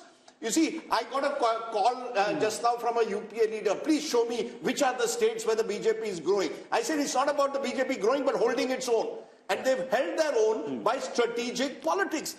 Does the opposition recognize that, Rashid? Yeah, or will they only blame the enforcement director? I think Nitish Kumar's story is not complete without the opposition politics. Nitish Kumar seems to have gone on a rebound. He worked very hard for this India alliance, and when Mamata Banerjee, propped up Mallikarjun Kharge, and when Rahul Gandhi said that, he will talk to Mamata before appointing Nitish Kumar as India alliance convener, all these things look like... You're saying if he was appointed convener, he would have stayed on? Precisely, because Nitish Kumar was not doing 8%, he knew his days are numbered, he wanted to be a prime ministerial face, he may not have said it. And this is... If he was made convener, think of it, after 2023 December results, he's also making calculations. Being convener is only worth if you have a shot at something. So he thought he was on the losing. Shama Mohammed joining us of the Congress party. Shama Mohammed, do you believe that in Bihar, the BJP in this last stretch has trumped you by taking someone who was not too long ago seen as the architect of the India alliance? So perception-wise and now in reality, as per our numbers, the Congress-led India alliance has lost a big opportunity. I don't agree with you on that, Rajdeep. Everybody knows what Nitish Kumar is. Like I said before, if he had to go, he had to go. He keeps jumping from here and there. But you said a very important thing is, what is the ideology of the Bharatiya Janata Party? For example, let's look at the Meghalaya election. They were with NPP in Meghalaya before the election. During the election, they went their separate ways. Mr. Amit Shah has put in the manifesto that the party NPP is corrupt, and when they come to power, they will take action. They won 2 seats in that election, and they said very clearly, Conrad Sangma and NPP is corrupt. They go and join the party after the election. So yes, they will do anything. Opportunist when it comes to election, they're ideological when it comes to governance. So they bring in, as Rahul rightly said, Article 370, Ram Mandir, maybe uniform civil code after the next election. Ideological in governance, strategic opportunism, if you want to call it that, tactical politics when it comes to elections. Rajdeep, let me ask you one more thing. Then why is that you can eat beef in Goa but you cannot eat beef in Karnataka. Okay, so that's now, let's just stick for the moment to the data. So no, they have no ideology. And one last point. This is not mood of the nation. I would call it mood of the media also. Today I was traveling from Delhi to Imphal, and the person in the plane says, dekho, Modi kya keh rahe hai? That we are dividing it into north and south. It's all about what Modi. But I don't understand why the paper and the media does not talk about how a present sitting prime minister insults the first prime minister of India, calls him all the names in the world, and nowhere in the world they do that. Nowhere. And let's not forget he was a freedom fighter. So why is nobody written about that? How the present prime minister keeps insulting a freedom fighter, the first prime minister of India. And see, you have to understand, people get carried away with what media is doing. Before 2014, we were questioned 100 times. I fail to understand why the present government is not. You could write an article on why beef is allowed in Goa, but not in Karnataka. West Bengal, another big state where the battleground is going to be tough. Let's take a look at the vote share first. Remember, the BJP did very well in Bengal, the breakthrough election of 2019. Now, in vote share, NDA 40%, holding its own. The Trinamool Congress 43.5%. Here we've separated the TMC from the rest of the India Alliance because it's likely Congress and left will contest together. That's others 7.3. So Trinamool Congress 43.5, others including Congress and left 7.3, NDA 40. How does this translate into seats? BJP 19, they won 18 last time, 19 this time. They will be happy that they are holding their own in Bengal. TMC 22, down 1. Congress plus left is 1 seat. So Bengal once again, Rahul, becoming TMC versus BJP, Congress left getting squeezed out, and clearly the BJP holding its own. Rahul Verma, is there a way of knowing what this may have looked like if the TMC and the Congress and the left can't be together, but the Congress and the TMC were together? How much of a material difference could it have made to these vote share numbers? It's hard, right? Because you don't know what kind of transfers will take place and what the seat allocation to different parties. Yashwant, how much of the Muslim vote is the Congress actually splitting, or is it largely going en masse to the Trinamool? You see, the minority votes saturation towards TMC is already done and dusted. Yeah. So I don't think there is anything from the minority vote perspective left much to whatever the 8 to 10% vote that left in the Congress. But you're picking up still. How much vote are you picking up for the Congress? You see, they together they are polling every about 4 to 5% each in that way. But the funny thing is that I kept on thinking why exactly Mamata Banerjee decided to go on her own. And when I took a deep dive and tried to understand the composition of what is left of left and the Congress vote, I realized that big number of them is actually anti-Mamata, not anti-BJP, which is now left with them. So there was a clear and present danger if the Congress and the left would have been in Mamata's alliance, then this vote, 8 to 10%, a huge chunk shifting them to BJP rather than coming Mamata's way. So with one caveat, the left definitely had to be on the other side. Mamata was very clear. She needed a three-cornered race. Left voter needed to split the anti-Mamata vote. The Congress voter is more interesting, especially in areas like Malda, which the BJP, did very well last time. There, the Muslim consolidation. And she saw it in a by-election which she lost last year, which troubled her because suddenly the Muslim vote was drifting towards the Congress. So in 4 to 5 seats, I think it could make a difference, but 4 to 5. So these numbers could have changed by 4 to 5 if even now the Congress ties up with the left. That's about also, it, not more than that. Look into the statement and look into the body language of Adirda and everybody else within the Congress rank and file. The way their campaign has been, it looks more of anti-Mamata, less of anti-Modi. So they are holding on to whatever they have. They are understanding there is a huge chunk of their vote which is primarily anti-Mamata rather than But I will make again one caveat. Adir Chaudhary is worried about Adir Chaudhary. Adir Chaudhary wants to win his own seat. It's not about a Bengal strategy. If there was and this is where the India Alliance gets it horribly wrong. Do you have a strategy for Bengal, or do individual leaders dictate terms to you as to how you do it? We must remember, Mamata Banerjee has not left India Alliance. So this is the part of tacit understanding also. the left Congress alliance just to prevent the extra BJP getting extra. Oh, come on, there is no tacit alliance when Adhir Ranjan Chaudhary comes every week to Kolkata and attacks you in personal terms. There's no tacit alliance between Adhir and Mamta. No. Let's be very clear. So is he a Trojan horse? No, it's not about Trojan horse. I keep Mamta is saying, also doing a lot of poaching. No, by the way. Sure. I mean, she is, but the point is, one-way street. No, India alliance should have decided. This is Mamta's point. Who's going to drive your alliance in Bengal? Is Adhir Ranjan Chaudhary going to decide it, or am I going to decide it? Congress got 0 seats in a Vidhan Sabha election just a couple of years ago. Can Adhir Ranjan Chaudhary, simply to protect his own seat, sort of dictate terms to Mamta? It won't happen. I think the India alliance has singularly failed to have any chemistry on the ground, which is why Mohammed respond to that. It's a notional loss of, I agree with Rajdeep ji. Congress should have formed an alliance with TMC. There would have been a vote transfer because Congress vote is also anti-BJP vote. It would have transferred to TMC. And they could have won 5 to 6 seats extra. So it's a notional loss and it's an optical loss also because it sends a wrong message to the entire Absolutely. Shama Mohammed, you want to respond? Yeah, see, I agree that we should be with Mamta Banerjee in West Bengal because we are supposed to be gaining there with her. There's a different story in Kerala because here in Kerala, we are the principal opposition. Let's understand that. We have, the UDF has 19 out of the 20 Lok Sabha seats and we've got more than 30 seats in the assembly also. So we are the principal opposition, whereas in West Bengal from 44 to 0, we have come out, So I, being from Kerala, believe that it is more important to be with TMC than to be with the left. Okay.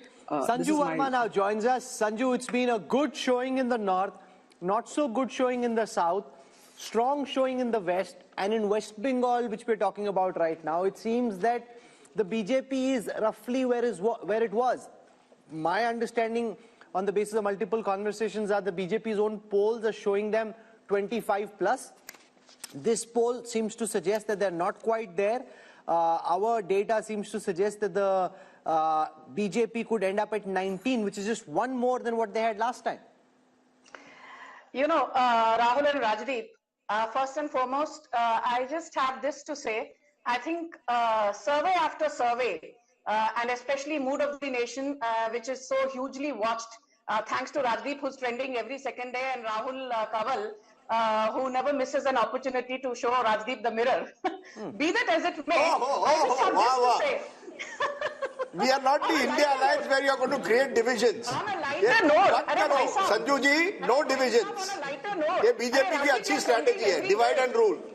You are trending every day. Thoda shant ho jao. Learn to be gracious when I'm giving you a compliment, albeit a left-handed one. Anyway, now coming to the more serious point. I remember I have been on a zillion debates on these surveys that have been carried out in the last 12 or 24 odd months. And everybody after the West Bengal Assembly elections of 2021, don't forget in Lok Sabha 2019, from West Bengal we got 18 seats, 1/8 with a 41% vote share. But come West Bengal Assembly elections 2021, while we improved our tally from 3 seats to 77, which was a 2400% plus jump, our vote share fell from 41% in Lok Sabha 2019 from West Bengal to 38%. And what did political pundits say? अरे भाई 3% का vote share की गिरावट हो गई है बंगाल में. The magic that happened in Lok Sabha 2019 of getting 18 seats, that is not going to happen in Lok Sabha 2024 if assembly elections 2021 are an indication to go by. Okay. My limited point is, if we are actually improving on our last tally of 18 seats and increasing that to 19 seats, I think the actual result may surprise you on the positive. I won't be surprised if we are able to mentioned even trends. 25. I actually just went to social media to check the trends, and the first trend, the top trend nationally at this moment is Mood of the Nation. So Mood of the Nation is the top trend. So well done, everyone. You guys are clearly doing a good job, and at least the audiences are plugged in and watching, which is fantastic. So thank you. That means a lot. Okay, let's run through all the other states of the East, starting with Jharkhand, where much has been happening. Chief Minister Hemant Soren arrested a few days ago. How is it playing out in the polls as per Yashwant's Mood of the Nation? 2024 projection, NDA 56% up 1, India Alliance 30% down 5, others 14. In terms of seats, NDA 12, India 2, same as 2019. Rahul, next is Chhattisgarh. Let's come now to Chhattisgarh. In Chhattisgarh, India Today C Voter are projecting that the BJP's vote share will go up from 51 to 54. They won the recent assembly elections, and on the back of that, their vote share is actually going up. The Congress's vote share was at 41 in the last elections. That could now come down 3% to 38.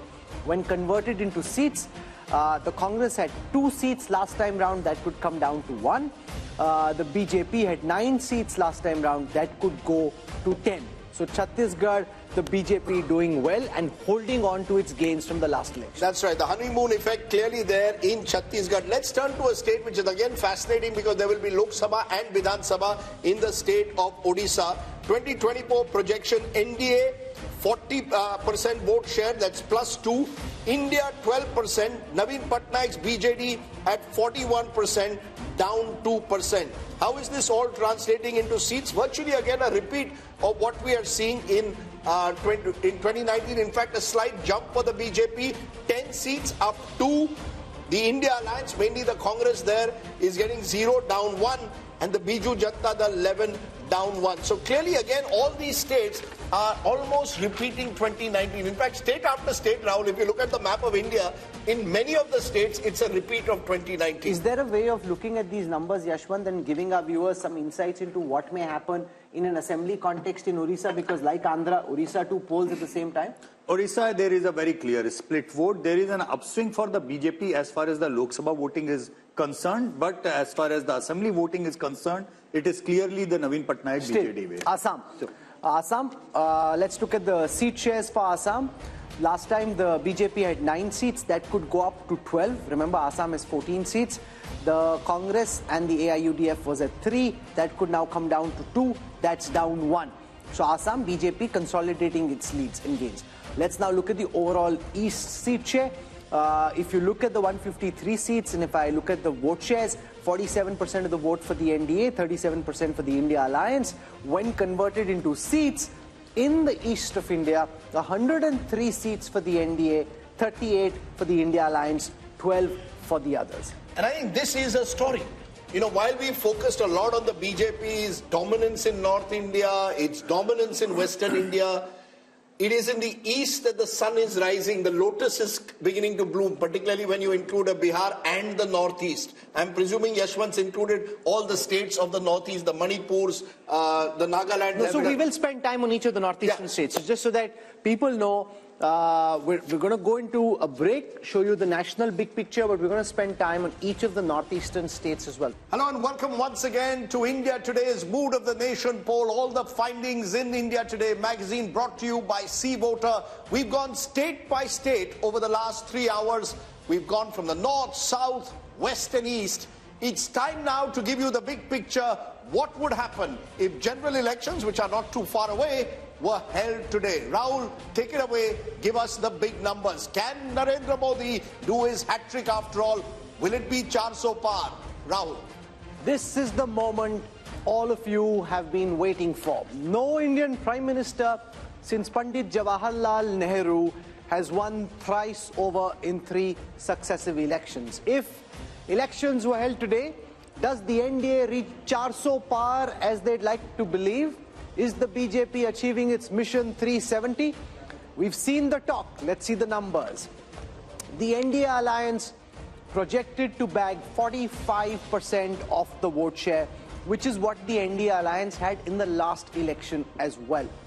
The India Alliance expected to bag 38% of the national vote share, which is 11% more than the last time, but that's also because last time it was UPA, this time it is the India Alliance. So parties like the Trinamool, at this moment, this could change soon after our broadcast, but at this moment officially they are part of the India Alliance, which is why as a national aggregate their vote share is up 11%. The others from 28% are now coming down to 17%, down 11. That's as far as the alliance-wise vote share is concerned, where there is a very clear gap of 7 percentage points between the NDA and the India Alliance.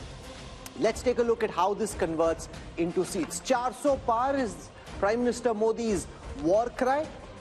They're heading there, but not there yet. 335 is the current projection by C Voter for the India Today group for this Mood of the Nation opinion poll, the last MOTN before the Lok Sabha elections, 335, way short of 400 at this moment. This is 18 down from the last election. So if you take all the allies together, they had 18 more last time. They're down at 335 at this moment. The India alliance is at 166. That's 75 seats more than the last time. The others are at 42, 57 down, but that's an apples and oranges comparison because some of the parties which were in the others have now moved to the India alliance. The big story though is that the NDA is set to come back to power quite comfortably. See, you want to hit 4 centuries in one match, you're hitting 3.5 centuries just yet. And remember, Rajdeep, there's also the fact that once this message goes out that Prime Minister Modi is comfortably placed, then a lot of people may decide, vote kya waste karna, isi ko do, because if he's coming back. So that ultimately could also come into play.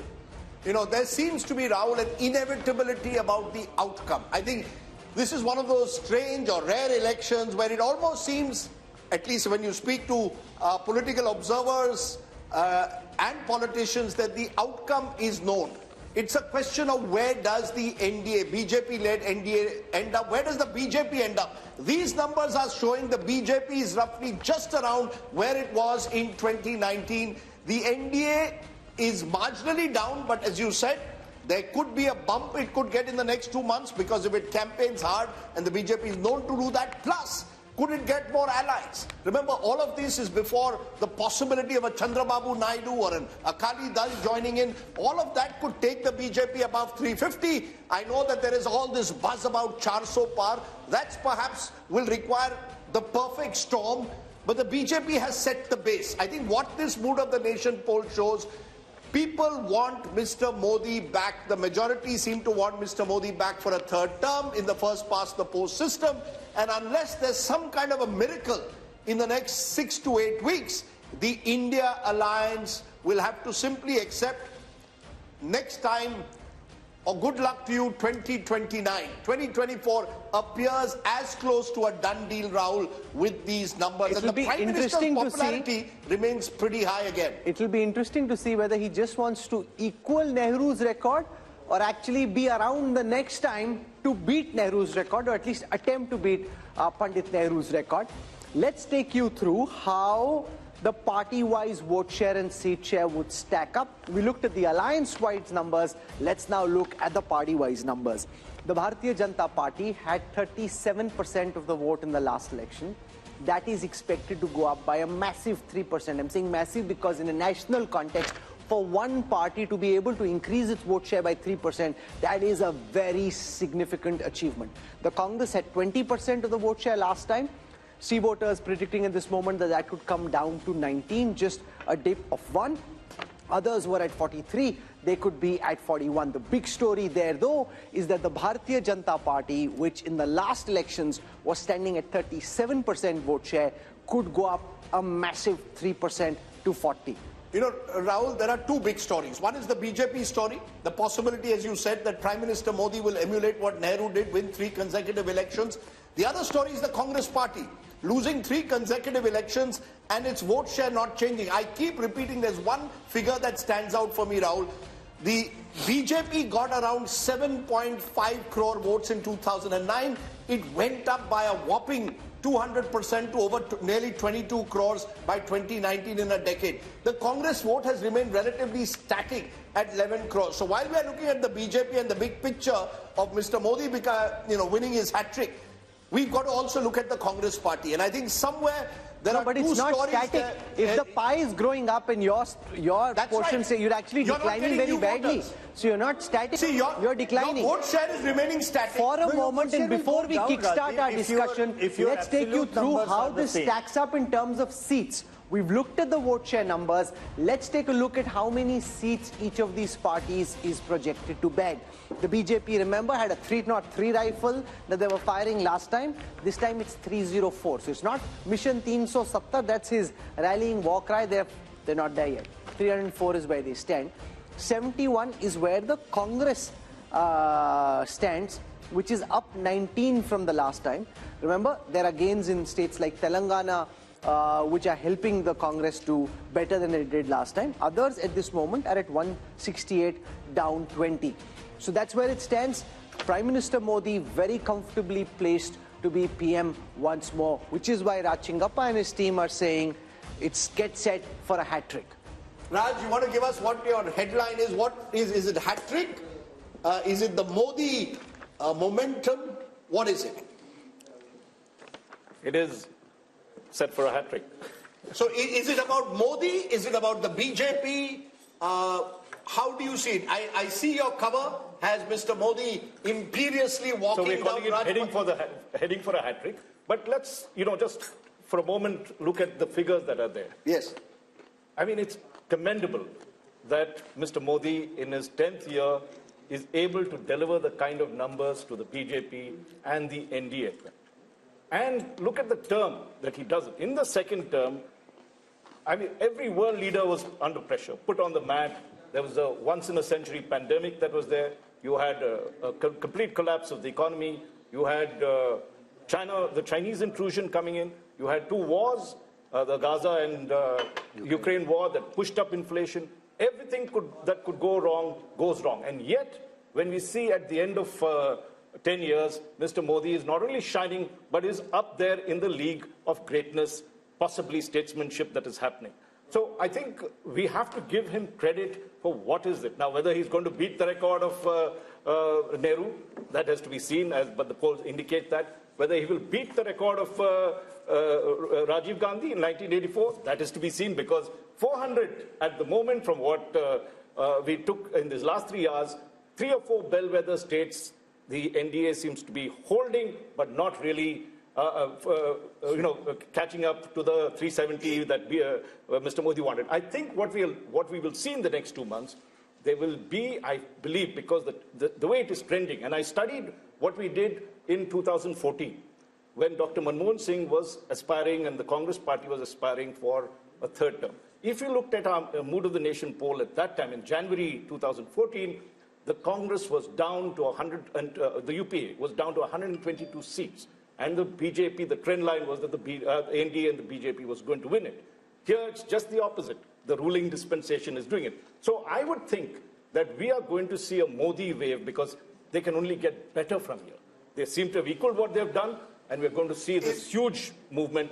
There are caveats, which... We will come to the caveats in a moment, but is that how you see it? The big takeaway is the BJP has consolidated, holding its own. If anything, Yashwant Deshmukh, it could go up, possibly in the next 2 months, depending on the nature of the campaign, the kind of momentum that you tend to get, that the winner gets a kind of bandwagon effect.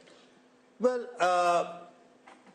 bandwagon or not, I've explained the relative turnout thing, which I think will be a very decisive factor, because I believe within the same vote share and sphere, just the higher relative turnout will give BJP extra 2-3 point jump, just by virtue of being able organizationally and resourcefully taking the supporter from their home to the polling booth. Out of that, having said that, you all know that from the seat projection perspective, I am a very, very conservative pollster. For what Raj is indicating, what Amitabh is indicating, probably is, they are poking me that, Yashwant, this is the starting block. And I agree to that, because when I look into the gap of 20% vote share for the BJP, Rajdeep, it's like it is likely to end up a complete sweep in many of the states where marginally I have probability-wise given 2 or 3 seats to the others. So if you look into the 335, it can easily be 350 just by taking into the other sweeping stakes of the BJP. So is there any caveat at all, Rahul Verma? Is there an inevitability of the outcome, as I said, where the question now remains whether the BJP is where Yashwant has pegged them at 303, NDA at 335, or does the BJP go up to 340, 350, NDA 370, 380? Are these the only 2 scenarios you see, or is there a possibility of a 2004 miracle that the opposition is holding on to? In Indian politics, there is always possibility, but the other term I'll use is probability. The probability of this now turning in a reverse direction is very, very low. And see what is happening in some ways, just to sort of like add to what Rahul was saying. PM Nehru in his successive elections, 52, 57, 62, Congress vote share did not improve.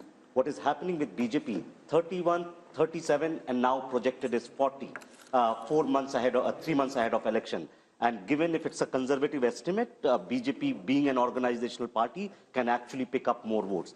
With that kind of vote difference, the seat translation is going to be heavy. And second point, Congress is holding on to its 18% vote share and 70 seats because of its perhaps performance in Telangana and states like that. And we don't know what would conspire in some of these states. If BJP ties up with, say, BRS, Telangana seat tally might change. What happens to the Congress party, Rashid Kidwai? 3 consecutive defeats, 15 years out of power.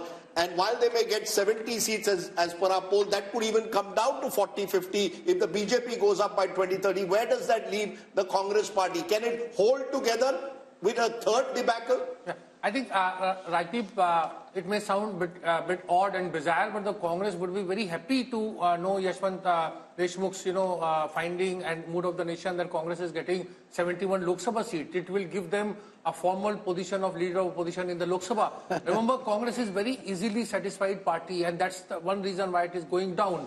On the other side, when Bharat Jodo Yatra, and this is a very big lesson for Rahul Gandhi, when Bharat Jodo Yatra was started in first phase, it was thought that with that yatra, Rahul Gandhi Congress would be able to increase, its vote percentage by 3 to 4%. They were actually hoping for 25%. So it's a very bad news that Congress is not getting vote percentage, no increase in vote percentage. I think individually in states, there will be breakaway Congress factions because nobody wants to be in opposition forever. Amitabh, your big takeaway from these numbers, clearly it shows 2 months before the election, perhaps, as I said, more than any other election, a dead certainty as to who the winner is. I can only compare it with January 2019. January 2019, which is the best comparison to make, the Congress had just won 3 states in North India, and the poll suggested a tightening of the contest. The India Today mood of the nation actually suggested a tightening of the contest. A coalition government for the NDA. A potential coalition government for the NDA. Now we are seeing a clear majority for the BJP. What's your big takeaway? Is Indian politics heading towards some kind of a dominant party system, or is it about Prime Minister Modi being this domineering leader? So BJP is, of course, attaining the pole position which Congress used to acquire during the 1950s to 1990s. At that point of time, Congress was competing mostly against regional parties. Here we have BJP competing mostly against regional parties because regional parties tally is 168 seats. BJP is increasing its vote share. Congress is holding on to its vote share, and all its gains are coming at the cost of regional parties. In fact, the story, Rahul, for me is once again that remember 186 seats, roughly 186 seats, direct contest in 2019, Congress versus BJP. Congress won just 12. BJP won most of those seats by double digits. Nothing has changed. It's almost as if the Congress is where it is, comatose in a way electorally, and the BJP is growing. And because they're not listening. And the other factor, which is also in a way worrying, is the North-South divide. The BJP dominating North India, dominating West India, doing even very well in the East. It's only the South which seems to be marching to its own beat. And I wonder what the implications of that will be long term. If the Congress had any good sense, and I'm not at this moment certain that the people who do are looking so obsessively at this election in the way that the BJP is, they should sit into a room, Messrs. Kharge, Rahul Gandhi, Uddhav Thackeray, Sharad Pawar, and say, let's thrash out the Maharashtra seat-sharing formula before we leave. Sit from morning till evening, go seat by seat, thrash it out, compromise, and do the same for Telangana. Figure out who your candidates are, get on the ground. Instead of just spattering your ammunition all over the place, focus on their... No, but they're not even invited, Rashid. That's the problem. Each of those leaders are saying... Because Rahul Gandhi is there, so they need to... But what is more important? Sitting and fighting and trying to win the few seats you have an opportunity of winning, or this yatra which only seems to be causing trouble? Can I make an even more controversial point? Which is what? If I was the opposition today and I saw your numbers and the mood of the nation and all of us predicting the inevitability or the probability of the outcome, I would actually see one opportunity. And that is focus on state elections. There are going to be, look, there's a Lok Sabha election which the outcome seems inevitable. It's about whether... No, but you cannot, if you're in the opposition, you cannot take it as inevitable. You have to fight the election. No, you have to fight. That's why I said it's a contentious point. I have 100 rupees in my pocket. I would put at least 80 rupees of that into state elections. There's Haryana, there's Maharashtra, there's Jharkhand, there's Bihar next year, then there's a series of other elections. Look, in the Lok Sabha, you can pick up, I'm only going by the mood of the nation, Rahul. You can pick up 20, 30 seats by what you're saying, better seat adjustments, do a little bit in Maharashtra, work out your numbers. You should do that. Of course you should. Every election has to be fought. But when I look at the priorities, my concern for this kind of opposition is that they seem to not even be able to get their act together often in state elections. Maharashtra is a good example. There's an election in Maharashtra in September, October. You win Maharashtra, you lift the morale. Imagine what happens if you lose Lok Sabha badly and then also you suffer a debacle in Maharashtra and Haryana. Eventually, and don't forget, Karnataka, the government could be on notice given the kind of numbers that we are showing. Telangana, the Congress has a small majority. So, the Congress Mukt Bharat or an opposition Mukt Bharat is in a way a reality if these numbers hold on. I would say focus on state elections, get your act together, and I agree with you. At the moment, you should be sitting across a table, working out seat sharing, working out some kind of plan. I don't see that, which is why I think Yashwant has underestimated the BJP. My numbers are, I did my own polling, 340 plus BJP, 370 plus NDA alliance. I'm not ruling out even a bigger number than that. Yeah. That's the way I see it. I believe that the opposition is totally despondent. Rashid Kidwai, are we seeing a phenomena similar to what we saw during the Gujarat Assembly elections, where because of what Rajdeep is saying, because of what others in the opposition seem to be thinking, the opposition just gives up the fight? Like when I traveled through Gujarat in the last Assembly election, the opposition, the Congress wasn't even in the fight. AAP was trying to put up some fight. See, it's a self-perpetuating prophecy. If you don't fight, your opponents do even better. The BJP ended up with 154 out of 182. If the Congress had fought harder on every seat in every region, they may have done better. You give up the fight thinking, you take what Rajdeep is saying seriously, say because the opposition takes what he's saying very seriously. If they start taking what he's saying seriously and not fighting this Lok Sabha election and preparing for the Assembly election, jitna bura pitenge usse aur pit jayenge. Too late hai, Rahul. Ye sab hota chahiye tha 6 mahine pehle. You see, the biggest problem with this opposition in 2024 is there is no sense of ownership. There is regional parties and there is Congress. When you talk about Congress, there is an official AICC President Mallikarjun Kharge, and there is a Rahul Gandhi who represents the political leadership of the Congress. Now each person. So what does Kharge represent then? He's a Congress president, but he lacks that kind of political leadership. That's what I'm saying. There is no sense of ownership. Not political leadership, political authority. He's not been given the political authority. Can I just come in at this point? Take a look at the opposition. If, for instance, the Congress, if it had won one state in the north, Madhya Pradesh, where it was, anti-incumbency was clear. So it was so close to actually turning the election. Because if you go back in the year that's there, firstly you win Himachal in December, then you come back and win Karnataka, I'm talking last year. You have the India alliance being formed at that particular point of view. You knew where your battles were. Okay. This is the difference between what the BJP does, which knows that these 3 seats were critical for them to get the momentum to win the Lok Sabha. Easily the story could have turned, and the mistakes the Congress started making. Sanju Verma is with us and Radhika Khera is with us. Sanju Verma, to you first. I hope you've got some laddus and some mithai for Yashwant Deshmukh, Raj Chingappa and everybody else over here, because it seems that the Prime Minister... She won't give me. She won't give you? She won't give me mithai. No, she just said you were doing a great job when you were trending. She should give you mithai also. Now, 304, after 10 years of being in power for the BJP, 335 for the NDA, it seems no matter whether you get to 400 and 370 or not, the outcome of the next election seems to be heavily skewed in your favor. Yeah, Rahul and Rajdeep, there's this famous saying by Norman Vincent, if you shoot for the moon, you will at least land among the stars. So whether it's 370 or 400 or 335, what have you. Point number 1, BJP is romping home with a massive majority all on its own. Point number 2, I remember that famous interview with Prashant Kishore a few days back, where Rajdeep kept asking him, what is the secret sauce around brand Modi? So I have something to say to the Congress. हम तो जीतेंगे ही, पर कांग्रेस के जो समर्थक हैं, ये ध्यान से सुनिए. जो जानकर भी अनजान बना रहे, उसे दर्द क्या बताना? जो जानकर भी अनजान बना रहे, उसे दर्द क्या बताना? अभी मगरूर है वो, खुद में उन्हें क्यों होश में लाना? अभी मगरूर है वो खुद में, उन्हें क्यों होश में लाना? एहसास तब होगा उन्हें जब छोड़कर जाऊंगा, एहसास तब होगा उन्हें जब छोड़कर जाऊंगा, फिर नहीं होगा मुमकिन मेरा लौट कर आना, फिर नहीं होगा मुमकिन मेरा लौट कर आना। The voters have time and again. कौन छोड़ के जा रहा है? अरे भाई साहब, वोटर्स ने छोड़ दिया है, but Rahul Gandhi refuses to look into the mirror and get a reality check. But now I will speak with hard numbers. Just bear with me for 20 seconds. Of course, before you go on, you've thrown a poetic punch. Radhika Khera, I don't know how good your shairi is. She's thrown a poetic punch at you. That's a bit of a googly. Can you come back on the spur with a counter? Let's see. The numbers aren't favoring you, but let's see how good your shairi is. Go for it, Radhika. I'm sure that these numbers are a disappointment for the Bharatiya Janata Party spokesperson, because their claims of ab ki baar 400 par have gone down over here itself in your survey. But coming back to that, I feel that surveys are not actually showing the true picture. The true picture is what I have here. I'm sorry, I don't believe in shairi and all, because we are not here for entertainment. And India Today is for talking about hard facts. Hard fact, today's newspaper, which says, Kisan karenge aaj Delhi ka coup.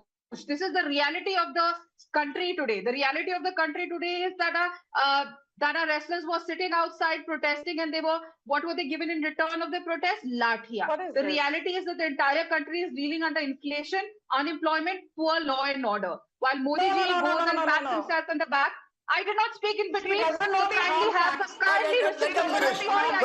Sanju Verma, you must allow her to speak. No, please put down Sanju Verma's voice. You must allow her to speak. We are a democratic country, and India Today is a democratic channel where you cannot mute my mic and you will let me speak. You cannot control the opposition over here.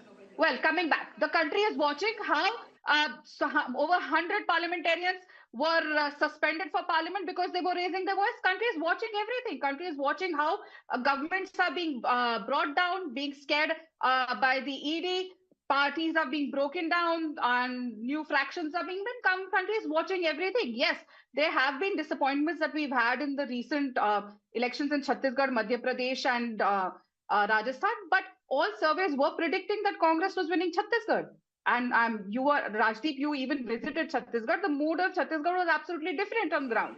But something else happened. So I don't think that So I want to go back to Sanju Verma. Sanju, while the overall picture is very rosy, or should I say there are lots of lotuses in the overall national picture, and they're blooming, Maharashtra is a concern, Telangana is a concern, having an alliance in Andhra Pradesh, potentially even Punjab is a concern. And the way that the BJP has been operating, my sense is that they may be looking at these states where they're not doing well and trying to double down and figure out how to make the tactical arrangements to do well here. I will answer your question, and now I hope the courtesy will be extended to me. Ruling party ke pravakta ka mic mute nahi kiya jayega. Radhika Khera, I agree with her on one thing. She said this is a serious channel. We are not here for entertainment. I completely agree.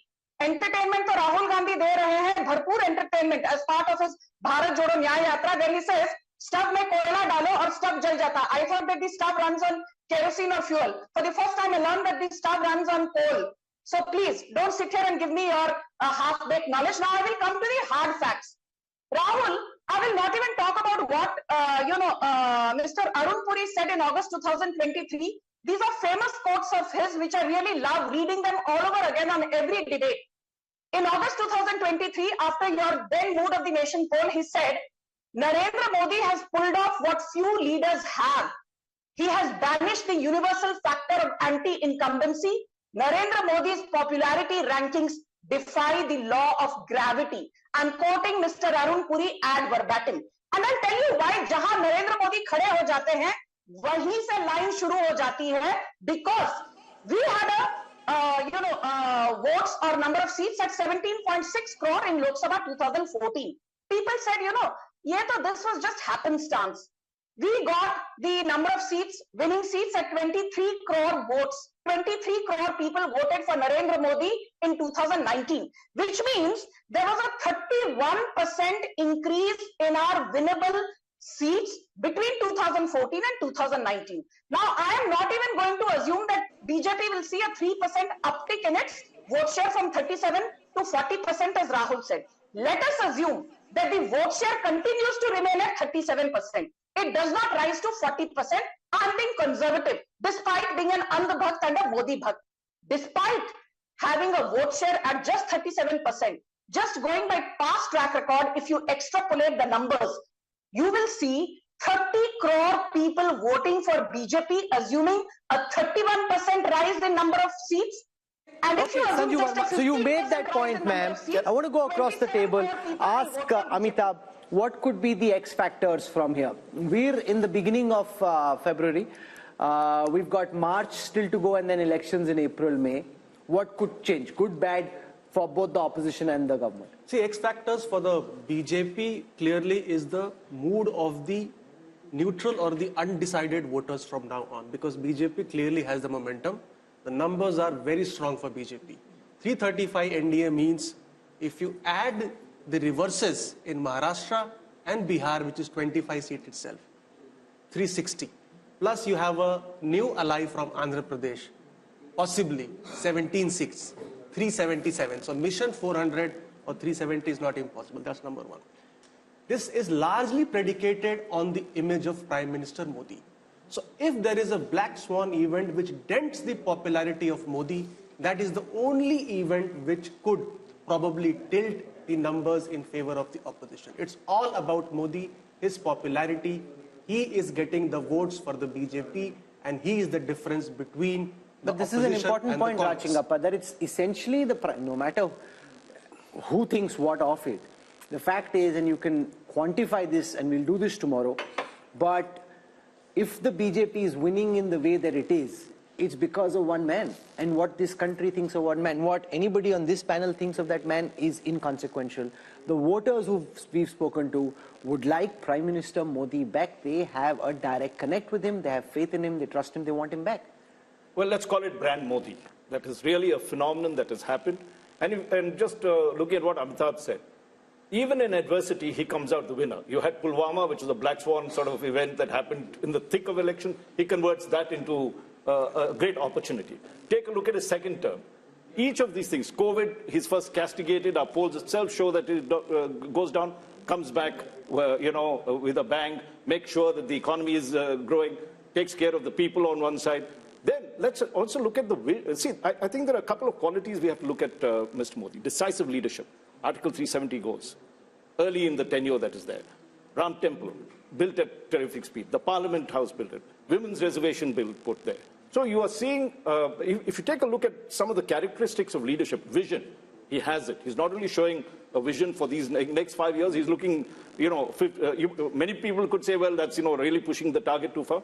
But he's giving a nation, an aspiring nation, a road to development. And I think that's very important. So he's able to balance the Hindutva sentiment, which is the cultural sentiment that you want, or the soul of the nation, with pragmatic governance, decisive leadership, and this quality that he demonstrates in terms of welfareism as well. So he's taken all the planks of the opposition, appropriated all of them, made it his own, and has really, that is why you're seeing he's the kind building, of Rajdeep, a new republic, whether anybody likes it or not. Very different from the Nehruvian idea of India in the last 10 years, and he'll cement it in the next 5 if these numbers are correct. He has, in front of our eyes, built a new India. Look, as I said, the Prime Minister is a consummate politician, and it isn't easy to hold on to your popularity over an extended period of time, particularly when you've gone through several black swan events over the last decade. That is a given.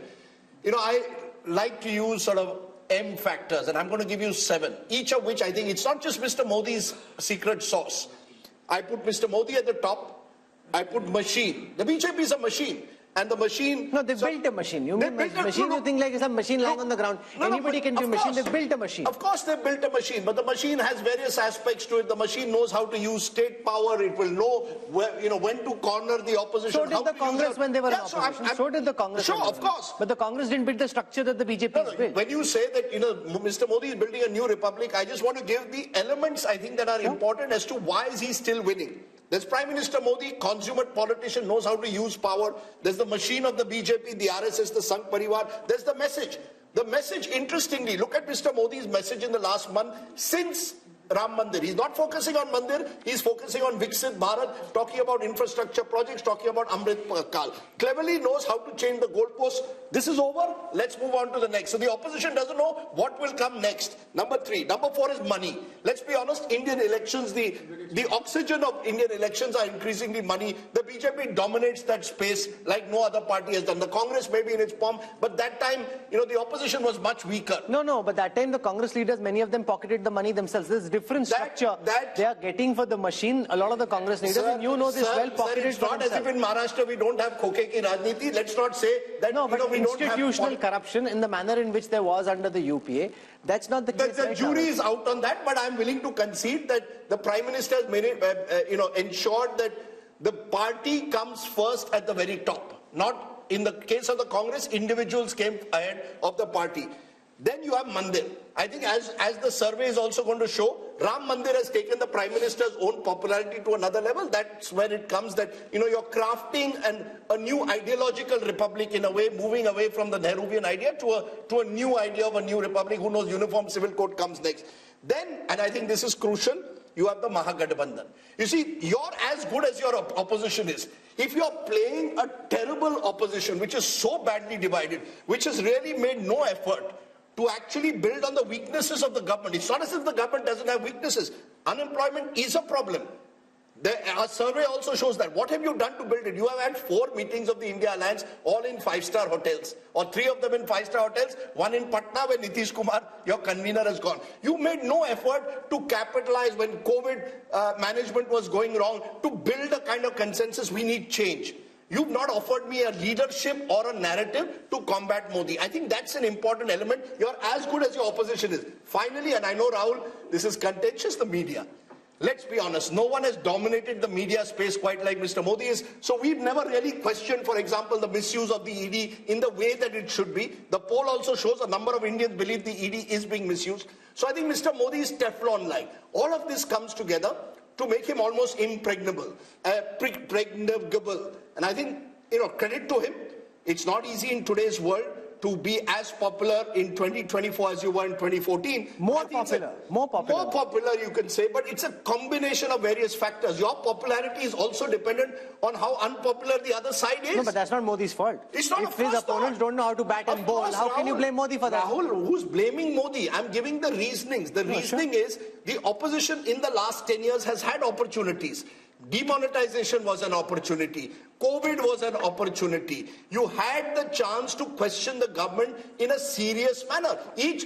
As this poll is showing, the regional parties are holding on to their own. But the Congress has been unable to rediscover itself. So the question will also have to be asked on Rahul Gandhi's leadership at some stage. Surely, Yes. This poll, how long is the Congress going to sort of protect him? I think the biggest problem that the opposition is facing is a face. Who Modi versus who?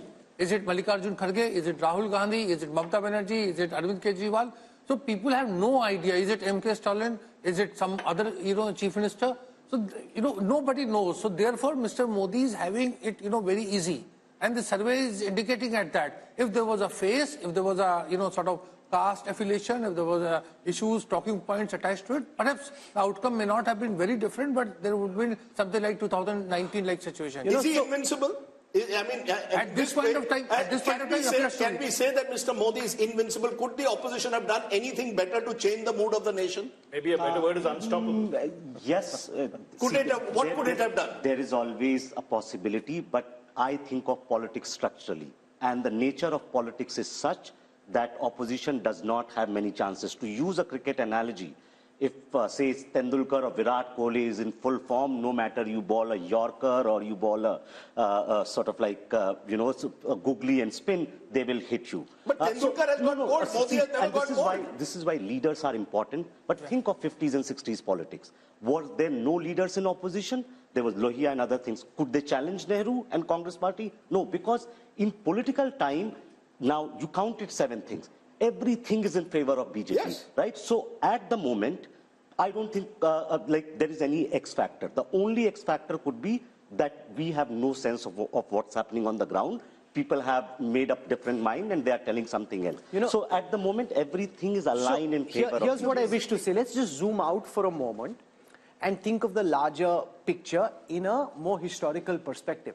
I was at the Pran Pratishtha of the Ram Mandir at Ayodhya, where while Prime Minister Modi was being introduced, he was linked to Chhatrapati Shivaji Maharaj, as the ideal Hindu king, who at that time, really demonstrated all the virtues that good Indian kings should have. So he's kind of being projected in a historical arc in that same kind of weight category.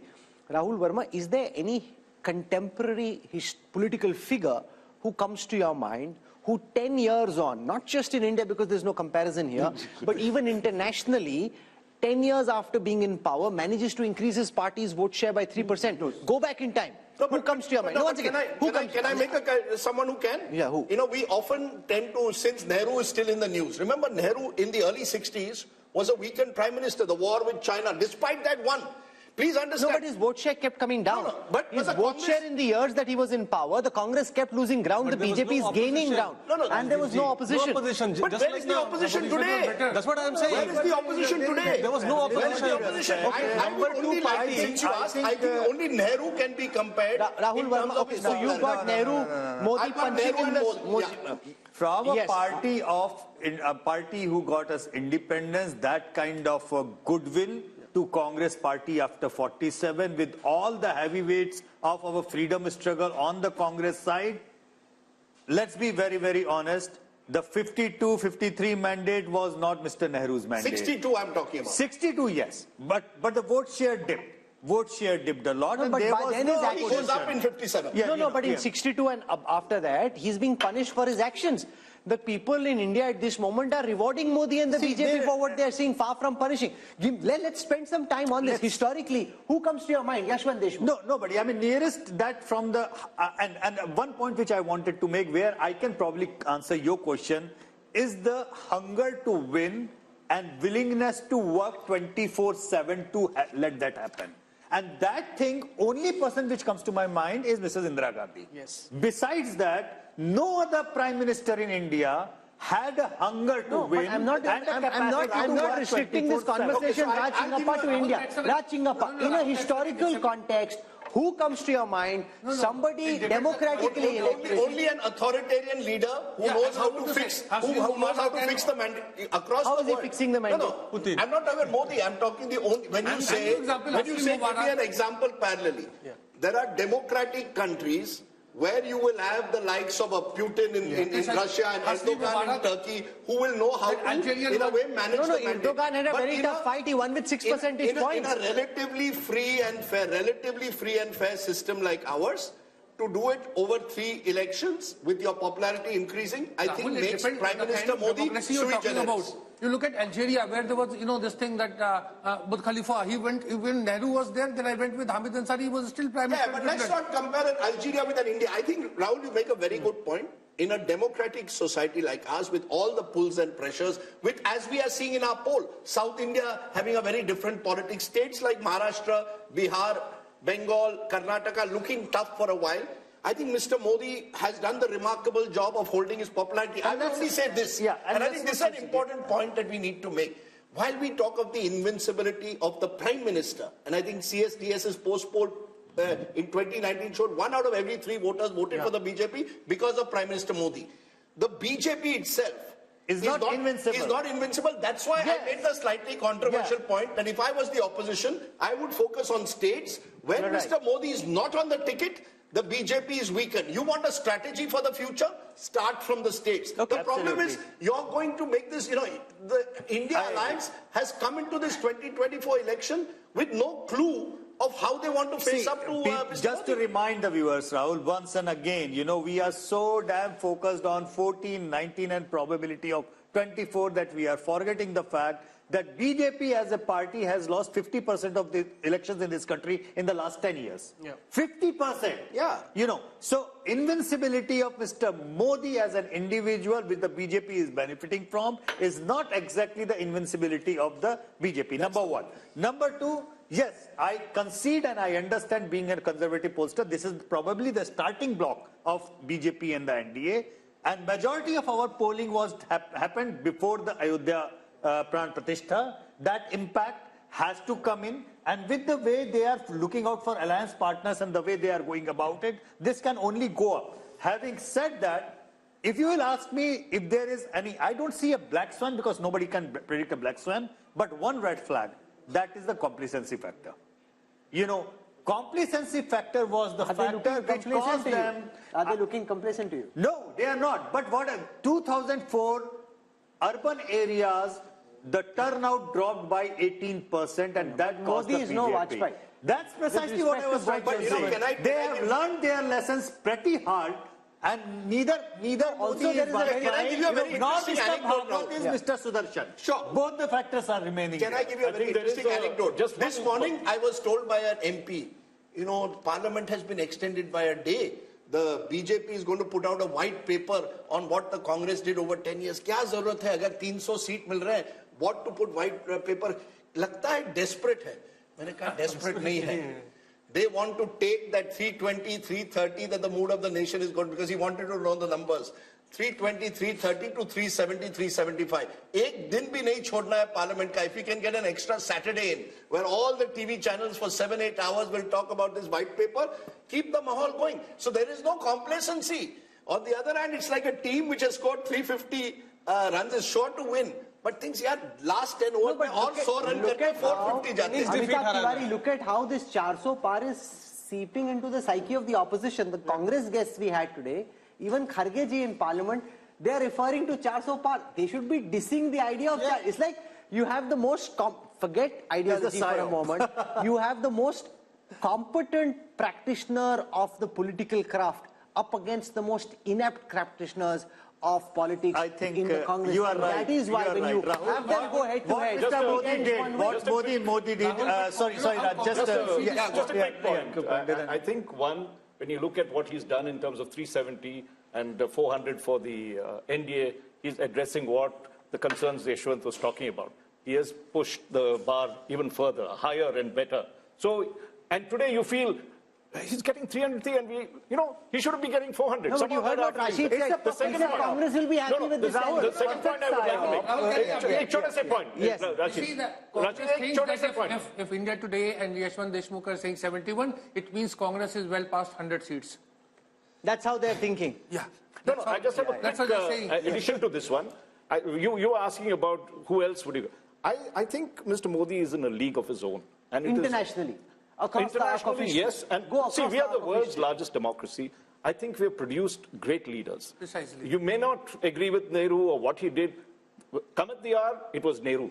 Come at the hour, this time, it was Modi. And I think we must, in many sense, commend that rather than bring comparisons Indira Gandhi. No, so Nehru is one comparison. I'm saying go internationally, Raj, with all the expertise and experience. You see, there, you could get other kinds of leaders who had just held on to power. In the recent power, probably you can't have any comparison with American presidents because they have to give up their terms in two terms. You might end up with a Putin, Erdogan, and all those. These are not the kind of leaders you'd like to match this. You know, or even Xi Jinping, the other side, right? He's also there, but of course a completely different system. So if you really look in terms of democratic nations, as I said, he's in a league of his own. I don't think we need to bring comparisons. Here's a person, as Rajdeep described, we had talked of leadership. We have to appreciate that. May like him, may not like him.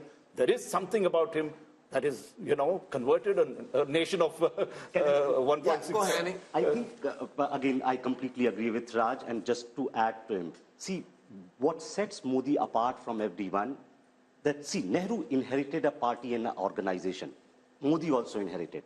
But BJP was not present in many parts of India as a strong force. What Modi has done in these 10 years has put the party on map in eastern India.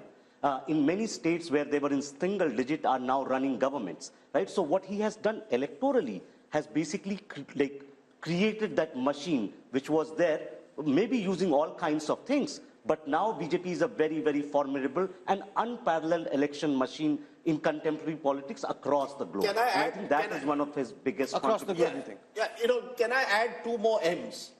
Interesting. One is middle class. I remember Arun Jaitley telling me this 10 years. He says, as India becomes more and more middle class country, he believed that the BJP was there at the right place, right tap to capture on the energies of this middle class. I believe post 1991, ironically, the Congress party didn't capitalize on the zeitgeist of this new India. They went in the other direction when they should have actually taken credit for Manmohanomics, built this middle class constituency. Look at across urban India, and as India gets more and more urbanized, look at BJP's performance across urban areas. Mr. Modi is popular in both rural and urban. We forget the Labharti scheme and the impact that has had, direct benefit transfer, using it to put money in people's hands. But I think middle class has become a core constituency of the BJP, and they've built around that. And whether we like it or not, it may be the elephant in the room to some majoritarianism. Particularly in North India, there is a sense of a Hindu majority. The point you made, a new republic, somewhere it's the Hindu assertion. That also is a major factor. When I add Labharti and Hindu assertion, I don't think you can win an election. But which government in the past, Rajdeep, has spoken of making India a developed country and set a timeline for it? Sure. And actually then mobilize the will and try to build the circumstances which allow us to move in that direction. This is the only other government that I know. Rahul, I want to only put one small caveat, which is there are areas of darkness in this country. Let's be honest. Whether it's the ethnic but there are areas of darkness in the United States. There are areas of darkness in Europe. Rahul, just as I believe the middle class has arrived, unemployment is a serious crisis. It's going to get worse in the era of automation. Education systems will not be able to match what the new market needs. I just think, let's not say that we've reached there. No, Mr. Modi is offering a dream. Mr. Modi is offering a dream. And making the effort to achieve that dream. He's offering a dream. He's offering a vision, and he's making the effort to take us in that direction.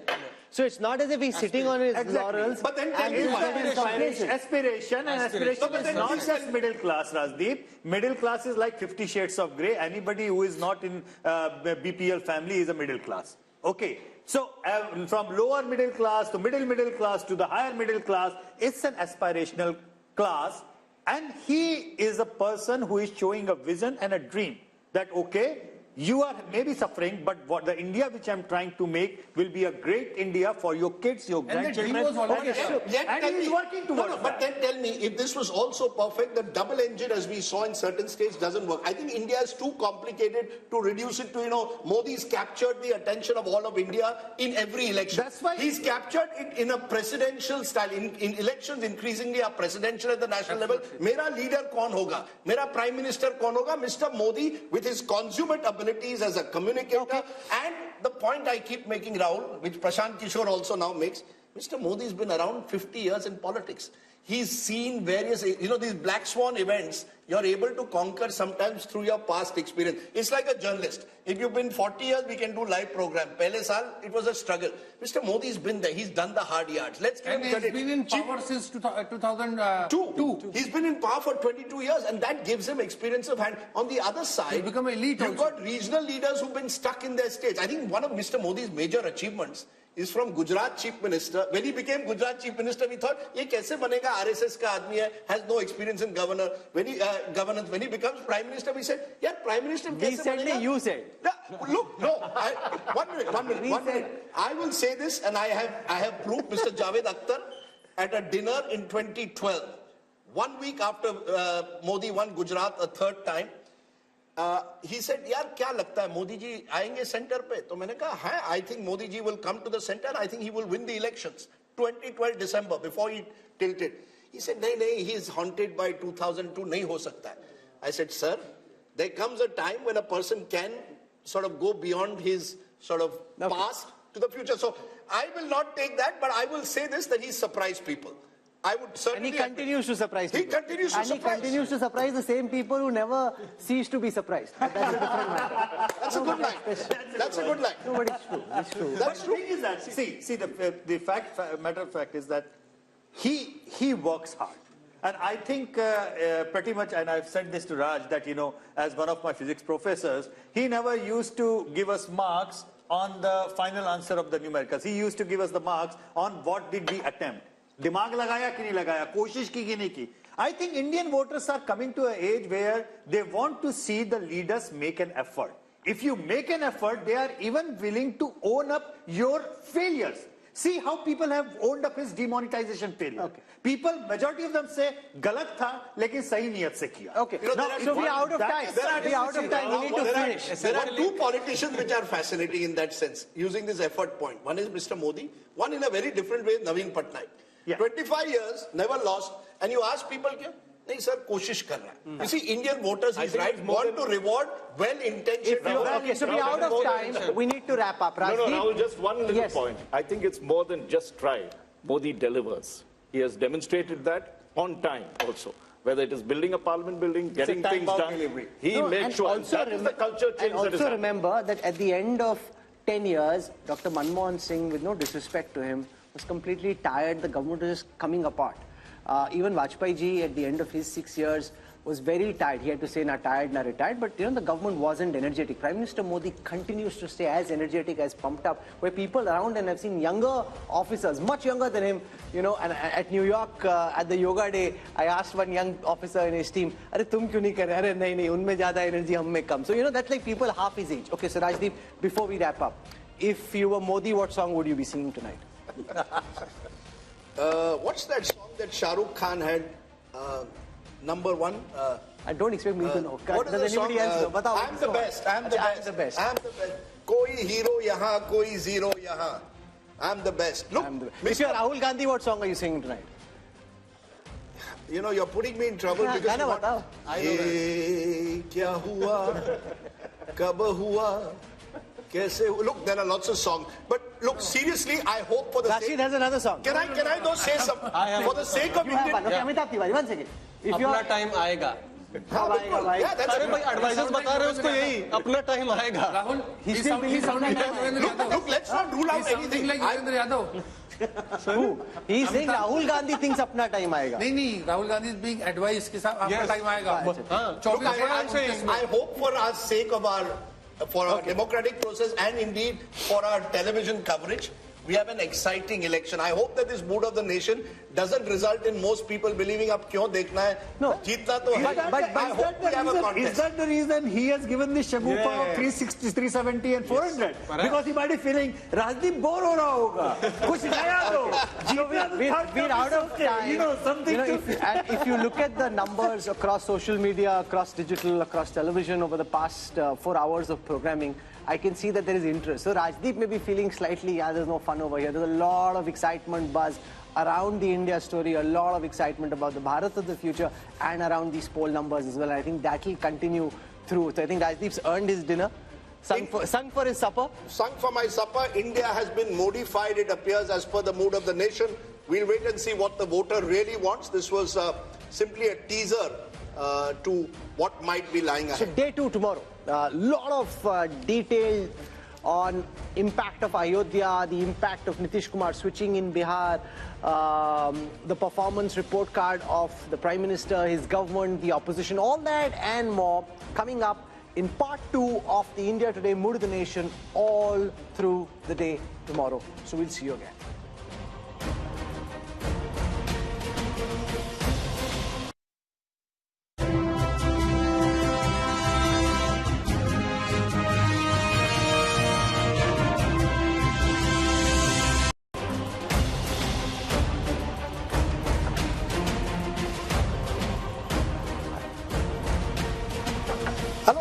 You're with the India Today Mood of the Nation biannual survey brought to you in partnership with C-Voter, which has done this comprehensive nationwide survey at a time when all eyes are on the big question: who will win the general elections of 2024?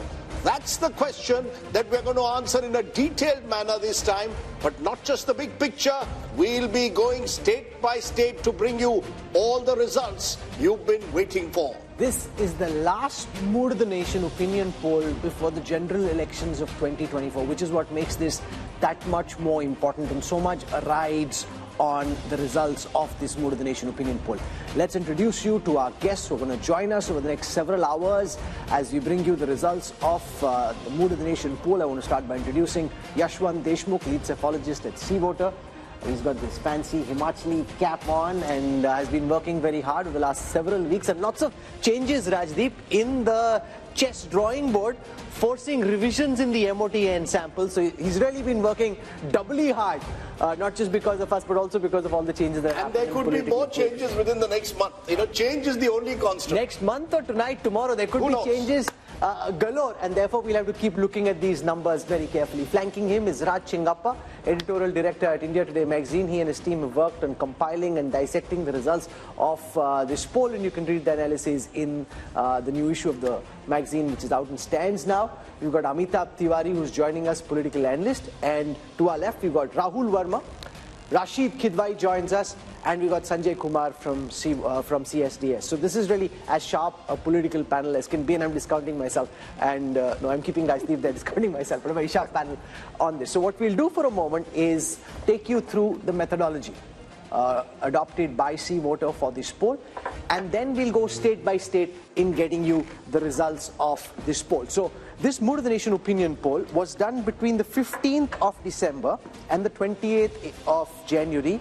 Largely, some polling happened later when there were specific changes like there were in Bihar, but largely between the 15th of December and the 28th of January. For this poll, the sample size was 35,801. But C-Voter, as our viewers know by now, has a continuing tracker sample. So that adds 1,13,000 interviews to the Mood of the Nation sample, giving us a robust sample size of 1,49,000 for this sample and the tracker that's been going on between the 15th of August and the 31st of January. So there's a 3% plus minus margin of error at the micro level, and Yashwant claims he has a 95% confidence level. So that said, Rajdeep, let's now dive straight into the numbers for Uttar Pradesh. Okay, let's go state by state, and we are starting with the state of Uttar Pradesh, because remember, generally it's believed all roads to Delhi lead through Lucknow. That certainly to some extent has been the case in 2014 and 19, given the domination that the BJP has had in the Hindi heartland. But let's take a look at what the Mood of the Nation poll is saying. First, let's take a look at vote share, because vote share will give you a sense of where the parties stand. And what we are predicting at the moment is a 52% vote share for the NDA, which means that the NDA is actually up from last time. They're even higher than they were in 2019 when they did remarkably well in that election. The India Alliance, and presumably this India Alliance includes the Congress, the SP and the RLD as of now. The RLD could well switch sides. Therefore, at the moment, they're at 36%, up 10% last time, but they have lost the BSP, which was in 2019 with the Samajwadi Party, and others 12%, primarily the Bahujan Samaj Party. But the key thing is, how does this translate into seats? That's the difficult task that Yashwant has undertaken. The seats, what would the seats be in the 80-member UP Assembly? And just take a look at that. The NDA goes up from 64 to 72 out of 80. It's a gain of 8. So NDA, BJP holding rock solid in the saffron heartland in a way. The India Alliance 6 to 8, so only a marginal increase, and that's divided between 1 for the Congress and 7 for the Samajwadi Party. Others are completely wiped out. The 10 last time were the BSP. So Rahul, the first big numbers clearly show the BJP holding its own in what's become its bastion. And if the BJP is already at 72 in the way the state plays right now, Yashwant, the most important question is, now that RLD is very clearly in talks with the BJP, if Jayant Chaudhary was to join the NDA, where could that 72 reach? Well, I mean, of course, it will impact minimum number of 2 seats for sure. But it's not just about how many seats that RLD is contesting and they are likely to win. It's also about the overall impact of the Jat voter consolidation in the entire Western UP, and not just Western UP, but across in other states which have a significant number of Jat voters. So that, having said that, Rahul, let me be upfront about this one. And me and Raj discussed this so many times about the numbers of the seats and everything. You know, I am a conservative pollster. And I find it very difficult to tell people that, you know, why are these others or other NDA numbers or non-NDA numbers coming up, even when you have NDA or BJP crossing 50% of vote? That is simply because of the probability. When you say any party is there in that particular region, even if you cross 0 to 1, in UP with 6 regions, you end up with 0 to 6 kind of range. So it's also a question of probability. Otherwise, this number with this kind of a vote share could end up anywhere. So you're saying it could be 80 also? I will not say it cannot happen. No, because he's sitting on 72 and he says, I'm conservative. No, it is a possibility. You know, it can't be ruled out. But let's, we are T20 style today. So I'm going to ask all our panelists quick responses because we are going through the entire country. Raj and Gappa, Uttar Pradesh, as I said, the road to Delhi reads through Lucknow. If this is the result of Lucknow, clearly the keys to Delhi are in the hands of Prime Minister Modi. No doubt Uttar Pradesh is the bellwether state, and if it is showing the kind of results that the India Today C voter poll is showing, the BJP is on its way. I would only like to point out a little bit of history because the Prime Minister Modi had said he'd want to win 405 seats and for the BJP 370 seats. So if you look back, the only person who did that was Rajiv Gandhi, who won 405, and of course subsequently it became 414 when Assam and Punjab were added on. And at that time in UP, that was the undivided UP, I think the Congress won 82 out of 85 seats. It was a sweep.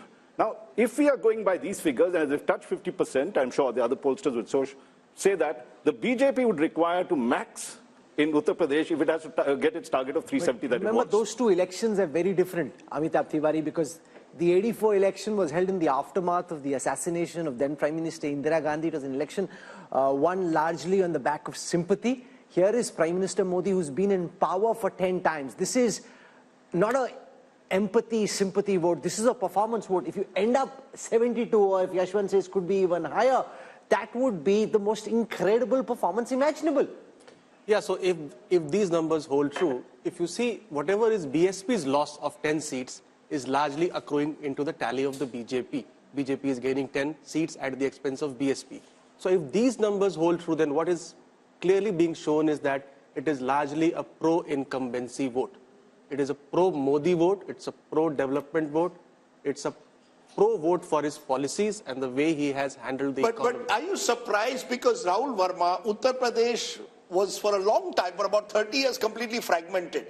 Now suddenly, since 2014, the BJP has come to dominate the state, 2 general elections, 2 assembly elections, and now you could have a 3rd general election. Is the BJP therefore entering into UP much like it was in Gujarat, a completely dominant party, 50% more, 50% vote and more, suggests a dominant state? Absolutely, Rajdeep. One reason for fragmentation in the 90s and early 2000s was that there were at least 4 credible players that were present. BJP, Congress, SP and BSP, the regional parties were very, very strong. Over a period of time, Congress declined and also BSP declined. So why Yashwant is saying that the numbers are conservative? Because this time BSP is moving out and they are still holding on to 10% or some vote share there, which means that actually the numbers could be much more than 75, even touching 70. No, but here's the thing. It reflects the continuing trend of elections becoming bipolar. Remember, the BSP, according to Yashwant's analysis, is projected to come down from 19% vote share last time to 8% this time. That's 11% down. And this is a party which in 2007 had won 200 plus seats. So that just shows how the BSP has ceded ground to now become a rump. 8% Sanjay Kumar for the once mighty BSP just shows that for time to come, elections in UP will be BJP on the one side and Samajwadi Party on the other, with a much weaker Samajwadi Party against a much stronger BJP. Rahul, we need to understand why elections are becoming bipolar not only in UP but in Bihar and many other states. Because I get a sense that the entire election now is being contested in the name of Prime Minister Narendra Modi. I don't see this election as a contest between Rahul Gandhi and Narendra Modi or Narendra Modi versus any other leader. It is a referendum on how do you rate the performance of Prime Minister Narendra Modi. So people are divided on 2 axes, pro-Modi, anti-Modi. And you see the election becoming bipolar on this, not on the issues, but largely on this factor. If you are on pro-Modi side, you tend to align, your party tend to align with NDA. And if you are anti-Modi, you tend to align with the UPA or if you're not able to align with the UPA, then you go alone. But that is what is happening in UP. But where does this lead, therefore, the India alliance, Rashid Kidwai? Because you've got a situation where you are tying up with the Congress and Samajwadi Party tying up. We still don't know how the seat distribution will take place. But when they look at these numbers, there'll be a sense of hopelessness almost, particularly if Jayant Chaudhary also leaves the alliance. Even if Mayawati, was to come on their side, which seems unlikely in a few weeks' time, either way, India alliance is starting this race with one hand tied behind its back. Yes, Rajdeep, there is a total sense of despondency, but I still think Mayawati is the biggest insurance policy that BJP has in Uttar Pradesh. Imagine this 8-10% vote going to India alliance would have made material difference. And second thing is how many Gandhis, three Gandhis, Rahul, Sonia and Priyanka, how many of them are going to be in fray? Because unless they contest, and same applies to Samajwadi Party, Akhilesh Yadav and Dimple Yadav and all those people, credible people. Now, what's your sense? Will any of the Gandhis contest now? I think they are looking for Rajya Sabha route. At least one of them will get into No, but Rajya I don't Sabha. agree with Rashid Kidwai. He says BSP joining the India alliance makes a difference. Even if I add 36 and 8, that's 44. Up against 51 for 52 for the NDA, it still leaves them 6 short. No, but even if there is perfect transfer of votes, even if there is perfect transfer of votes, which we saw in the last elections when they were both stronger in the BJP, not as strong, it still didn't make a difference. Look, Rahul, BJP is the dominant party of UP. There's no doubt about that. And all the other parties are basically trying to compete for that same anti-BJP vote that exists. So even if they come together, they're actually only consolidating the anti-BJP vote. The BJP vote itself, once it's crossing 50%, even if it was 48% tomorrow, they would still be well over 60 as they were in 2019. So I think... And Rahul, we are not factoring in the Ram Lahar, which is there. There is a lot of... Why people are shifting? Because they think that there is going to be a huge, consolidation in favor of BJP in Uttar Pradesh. And that explains so this was a cricket match and the BJP ends up 72 out of 80 in the first state, and the projection across our table of really sharp political minds is that it could actually even be more. Then, the Congress and the India alliance are out of the race even before the race has begun. Shehzad can say, okay, thank you very much, I don't need to do the talking. Modi is doing the talking for me. Rahul, no game is over till it is totally over. So I know this is a very disappointing save for the India alliance, but I must say that despite all the advantages that the Prime Minister and Amit Shah and BJP have built up over these 10 years or so, they're still pretty much at 50%. The opposition has not been able to come together as we need to defeat this power so far. But the election is not over. The election is going to be contested in UP and all over the place. And by the way, I know you people said something about the performance. This is a performance election. If this is a performance election, I want to ask you. I want to ask the people of UP, for example, that until 2014, UP's economy was larger than Tamil Nadu's economy. Now, 10 years later, and most of that is under, well, all of it is under Prime Minister Modi, and most of it is under Chief Minister Yogi Adityanath. Why is the UP economy now smaller than the Tamil Nadu economy? What has changed? Now, at the national level, we are doing a T20 style analysis, so we want 1 point at a time. You made your point. Let Shehzad Poonawala now respond. Shehzad, the fact is that UP is seen now as a dominant party state. Do you give credit to the Modi factor, the Upyogi factor, a combination of both? The fact that the double engine there seems to be really working at the moment. Rajdeep, I give credit to 3 factors, and let me complete my answer. 1 is Ram Lala, 2 is Geeta, and 3 is PDN. Let me complete. Ram Lala means Rashtriya Suraksha, Mahila, Labharti, Leadership and Arthavavastha. Geeta means growth, information, innovation, infrastructure, technology and Atmanirbhar Bharat. And PDA means performance, delivery and aspiration.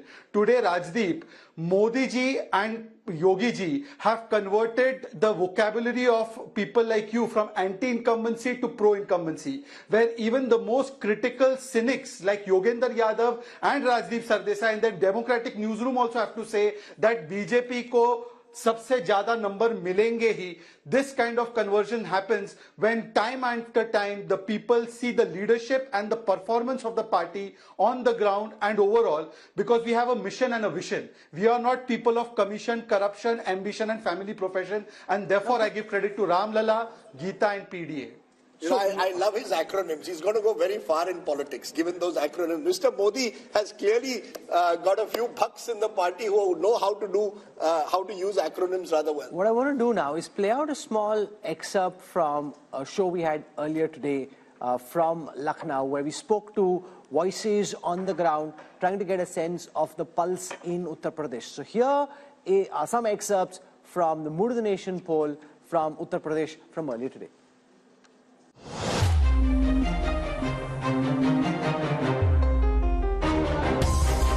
Joining you from the city of Lucknow, and once again, if political cliches could hold true, nothing. विपक्ष की जल गई है एकता की रस्सी, इसलिए Bhajpa UP में जीतेगी 80 में 80। मुझे लगता है यहाँ पर बैठ के लच्छेदार बातें करना और थोड़ी बहुत शेरो शायरी कर लेना एक चीज है।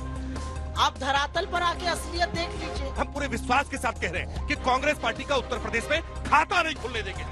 युवा चाहता है रोजगार, और रोजगार के नाम पर आप कहते हैं पकौड़े तल लो। केवल भारतीय जनता पार्टी है जो बढ़ती हुई दिखाई दे रही है, बाकी सारे राजनीतिक दल आपको गिरते हुए दिखाई दे रहे हैं। आप सबके अकाउंट में 15 लाख आ गए, 2 करोड़ बेरोजगार मिल गया, नहीं मिला। और जब अलायंस करना था ना, तब राहुल जी के प्रोजेक्शन के लिए उनकी एक यात्रा प्लान कर दी गई, और जहाँ-जहाँ चरण पड़े राहुल के ताता बंटाधार हुआ। जैसे जैसे यात्रा प्रारंभ हुई, एक एक करके अलायंस लगातार छूटते जा रहे हैं। Shouldn't the India Alliance actually look at bringing in Mayawati, because the 8% vote share could also, she might not win a single seat. As far as Behan Mayawati is concerned, I think it's really up to her what she would want to do. 370 हम कह रहे हैं क्योंकि 370 हमने हटाई है। I want to come now to the state of Punjab, and just keep in mind that the numbers that you're about to see assume that the Aam Aadmi Party and the Congress will find a way of fighting together. But this is a state where AAP and Congress are 1 and 2, and whenever two parties are 1 and 2, they typically find it very difficult to be able to distribute seats amongst themselves. Between 2 and 3, it's much easier than it is between parties that are 1 and 2. But since that's the way it is seeming on the surface, that's the calculation that we're about to show you. So here are the numbers for Punjab. I'm going to start by taking a look at the vote share numbers first. The BJP had 10% vote share in the previous Lok Sabha elections. That's now projected to go up to 17. That's 7% up. The Aam Aadmi Party had 7% vote share in the last Lok Sabha elections. That's now projected to go up to 27. That's 20% up from the last time. The Congress had 40% vote share in the last elections. That's now projected to come down to 38. That's 2% down from the last time. The Akalis had 28% vote share. That's now projected to come down to 14, a loss of 14% for the once formidable Akalis. Let's take a look at how this converts into seats. So on your screen right now, for the 13 seats of Punjab, here are the C Voter India Today Mood of the Nation projections. C Voters projecting that the BJP is likely to stay at 2 seats. They're likely to stay at 2. What's gone out from the NDA kitty there are the Akali seats. The AAP is expected to be at 5 seats. That's up 4 from the last time if we see the party-wise breakup of these seats. The Akalis were at 2. That's likely to come down to 1. So the BJP holds on to its 2 seats. The AAP goes up from 1 to 5. Remember, in the first election they fought in 2014, they had 4 seats. So they go up to 5 this time. The Congress at 5. There were 8 last time, so they're down 3. And the Akalis are at 1, down 2. Now what could change potentially, Yashwant, is if at the last moment the Akalis and the BJP are able to tie, because behind the scenes there's a lot happening. It's not firm, finalized, both sides haven't decided. The Akalis we know are keen, the BJP is 50-50, wishy-washy, but that can change anytime. And if that changes, how does that potentially change these numbers? Of course, I mean that would be having some impact for sure, because I guess that between the Akalis and the BJP, even though there has been quite a lot of bad blood in the recent years, as far as the core voting is concerned, they are pretty much supplementary in nature. The core has been anti-Congress vote at large, which the Akalis and the BJPs have been tending together. So this separation might have split it vertically because BJP ran away with the Hindu votes and Akalis were with their Panthik votes. But if they come together, definitely that will have an impact. But it will not be the same kind of seat sharing, Rajdeep, that is for sure. Because wherever BJP is going back with their old allies, the seat sharing equation is no more the same, which was defined by Vajpayee and Advani. But you know, this is a fascinating state, Raj Chengappa, because the alliances have changed dramatically in the last few years. The BJP and the Akalis were together. AAP versus Congress was the battle of Punjab. They've now come together. They may not have chemistry on the ground. Do you really believe that this AAP-Congress alliance will work in the end and actually see the arithmetic benefits that this poll is suggesting? Or do you believe in the end it'll be very difficult for AAP and Congress to actually fight Punjab together, which may be another twist to these numbers? It's my favorite state since I was there as editor-in-chief of the Tribune. But I think here, let's take Sanjay's argument of brand Modi and a referendum of that. How much of that is going to play out in Punjab? It never happened when Rajiv Gandhi, it was a very troubled state, of course, at that particular time. So the Congress never benefited at that time because of the wave that happened. So if you look at it currently, if the AAP and the Congress get together, they're a decisive force. Have they got together? Have they agreed on anything? That is not to be seen as yet. No, but can I counter what you're saying to say that it's almost impossible? How will you decide if you're 1 and 2 in that state? On a drawing board, you can say whatever you want. Given the problems in Uttar Pradesh, given the problems in Bihar, it is very difficult. In Delhi, they may still have some kind of an arrangement. In Punjab, they'll ultimately come to the conclusion that it's better for us to fight separately. No, they may well do that, Rahul. They actually seem to believe that that might even work to their favor. That, you have a multi-corner. No, so I'm saying then the premise of the poll for Punjab is flawed because it hypothetically assumes that they're fighting together. Yeah, sure. But the one thing about Punjab, to take from what Raj Chengappa said, and that's the fascinating part of Punjab, Sanjay Kumar, it's the one state in North India where the Modi wave has not worked both in 2014 and 19. Look at both these elections. The Congress, if there's one state in northern India, held its own in the last 10 years, it's Punjab. You think the politics of Punjab, therefore, is very distinct and different from the rest of the country in a way? Two factors. Even though the political clout of Shiromani Akali Dal has come down, but look at the states where regional parties are strong. BJP has not found it easy to make inroads. That's one case why in Punjab BJP has not been able to make inroads. Second, BJP has been contesting in Punjab in alliance with Akalis. So Akalis have been a dominant player. That was a difficulty in the Bihar also for the first couple of decades. Also, look at the social composition of Punjab. In Punjab, we have a very large majority of Sikh voters. So if you look at BJP's popularity, Narendra Modi's popularity, there is some difference if you look at among the Hindus and people belonging to different other religions. That is another factor why BJP has not been able to penetrate in Punjab the way they have been able to expand in other parts of the India. Calculation in the BJP and Shehzad can build on this. I'll also show you the projection for Chandigarh, which is expected to go to the BJP. It's an urban pocket, and we saw the mess in the mayoral elections recently, but the poll is predicting that Chandigarh goes to the BJP. The problem is both the Home Minister and the Prime Minister have often say that they're very emotionally invested in the Punjab story. And yet on the ground we see, especially amongst the Sikhs, this pushback. So how does this square? The fact that the Prime Minister himself feels so emotionally close to the Punjabi community, to the Sikh religion, and yet there is a lot of antipathy and a very strong pushback. Rahul, look, what Sanjay ji was saying just now, that since we were the younger brother in the alliance, and that alliance was not purely for political reasons, it was also for ensuring the message of Sabka Saath and Samajik Sohar between the Hindu-Sikh community. And therefore, we sacrificed a lot of our space and a lot of the other things also while we were in that alliance. For the first time now, we are finding our feet in Punjab, not just in urban areas, but also in the rural pockets. And therefore, this vote is a vote of expansion. It is a vote of credibility credibility that will keep increasing over the few period of years.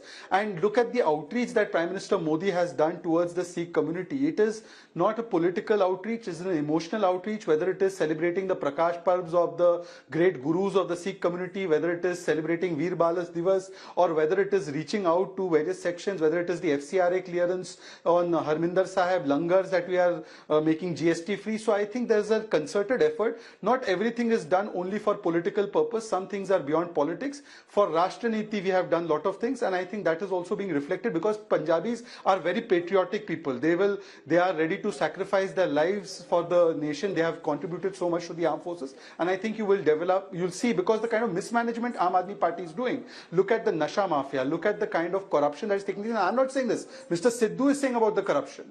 And also the alliance between Congress and here AAP, in Punjab, Amitabh Tiwari, is if they fight separately, this calculation, and you're seeing the India numbers projected by C voter to zoom up in terms of vote share very substantially, all that is based on the assumption that they fight together.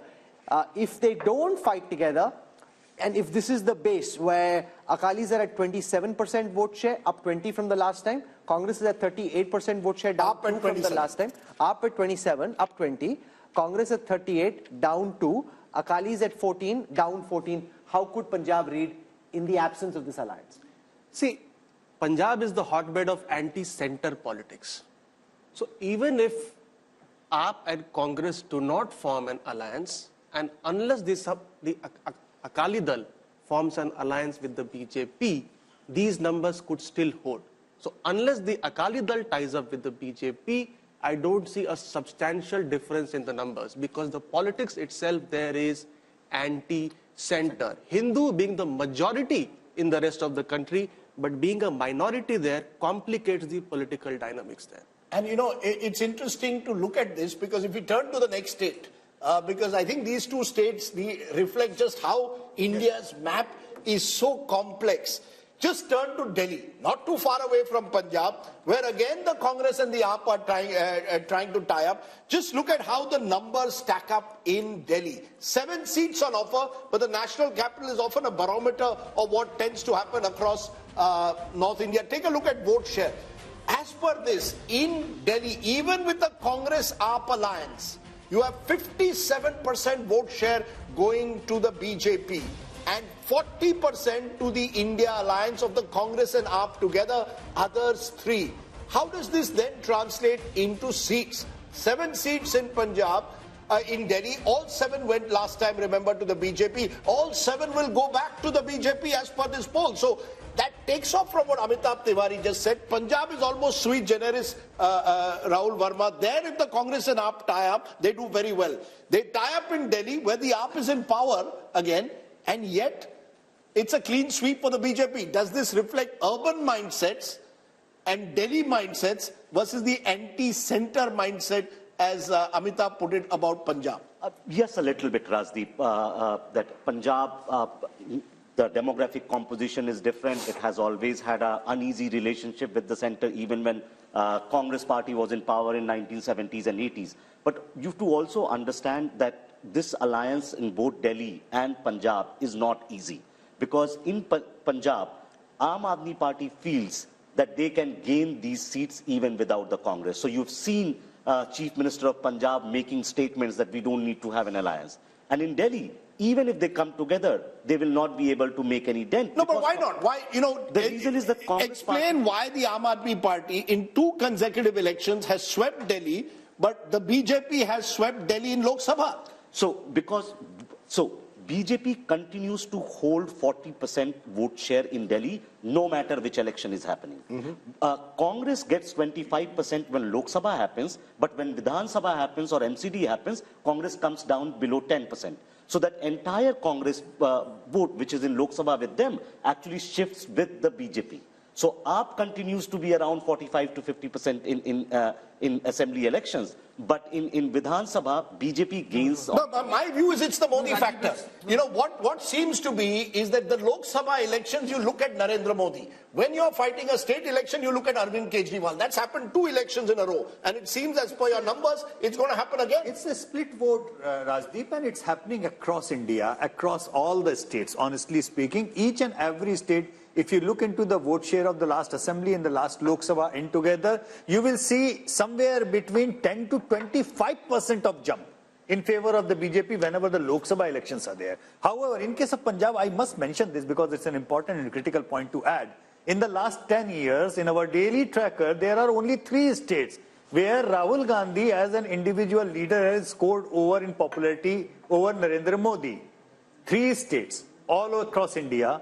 One is Punjab, one is Tamil Nadu, and one is Kerala. And they have been like that. But one critical thing is, 10 years back, the gap between Rahul Gandhi and Narendra Modi was so huge in all these 3 states that it was a one-way traffic of sort. But over the 10 years, this gap is reducing and reducing and reducing, and it used to be in double digits. Right now, it is in single digits. But you know, the split vote, I think, Rahul, is going to become more and more important. Voters seeing Lok Sabha very different to Vidhan Sabha. And Salman shows that's your big problem in a way. In Delhi itself, in the heart of the national capital, even if you tie up with AAP, it's the BJP that sweeps the election. That suggests to me that that voter is giving a huge bump to the BJP the moment it's a Lok Sabha election and Mr. Modi is on the ticket. No, I look at it a little differently. What I'm seeing is, if this data is correct, and I have no way of knowing whether this is or this is not, we'll find out during the elections. But the Congress vote share is coming up in Delhi because people see, many people remember the governance that Congress has delivered to this country. And that is why I think you see the vote share coming up when it comes to national level politics. Why that doesn't happen with your state level elections? I don't know what you're saying, Salman Bhai.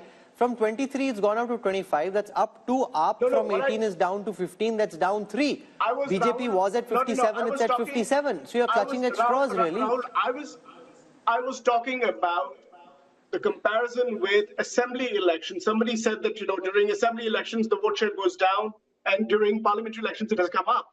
So clearly, people do remember that the UP at times are very good, and why should they not? I mean, the per capita income of this country... No, 1 minute, sir. You're still 32% behind the BJP. Rashid Kidwai, this is the problem the Congress is facing. When it comes to a Lok Sabha election, Mr. Modi is on the ticket. It appears that the Congress is not preferred to the BJP. We've seen that direct BJP-Congress fights. The Congress loses out now. Even in an alliance with AAP, they may lose out in Delhi. Yeah, but Rajdeep, Delhi's story is very simple. It is due to Muslim vote that swings. In assembly election, Muslim vote tends to favor Arvind Kejriwal's party, and in Lok Sabha election, it favors the Congress. So that is why there is a kind of mismatch. And when we talk about vote share, we must look at the each and every constituency profile, and that's where it matters. So even if some parties may be 40% plus, another party is 57%, in 7 Lok Sabha seats, the results may be slightly different. So vote share. So you make an important point. In a seat like, say, Chandni Chowk or in East Delhi, absolutely, where the minorities are in big numbers, Rashid Kidwai's argument is, and that's where we can go across Sanjay Kumar, that as far as the state is concerned, it may still be 57 versus 25 and 13, but in that concentrated pocket, it may help this alliance, if it comes together, put a tighter fight in 2 seats, at least East Delhi and Chandni Chowk. This is a possibility, Rahul. I don't rule out this possibility.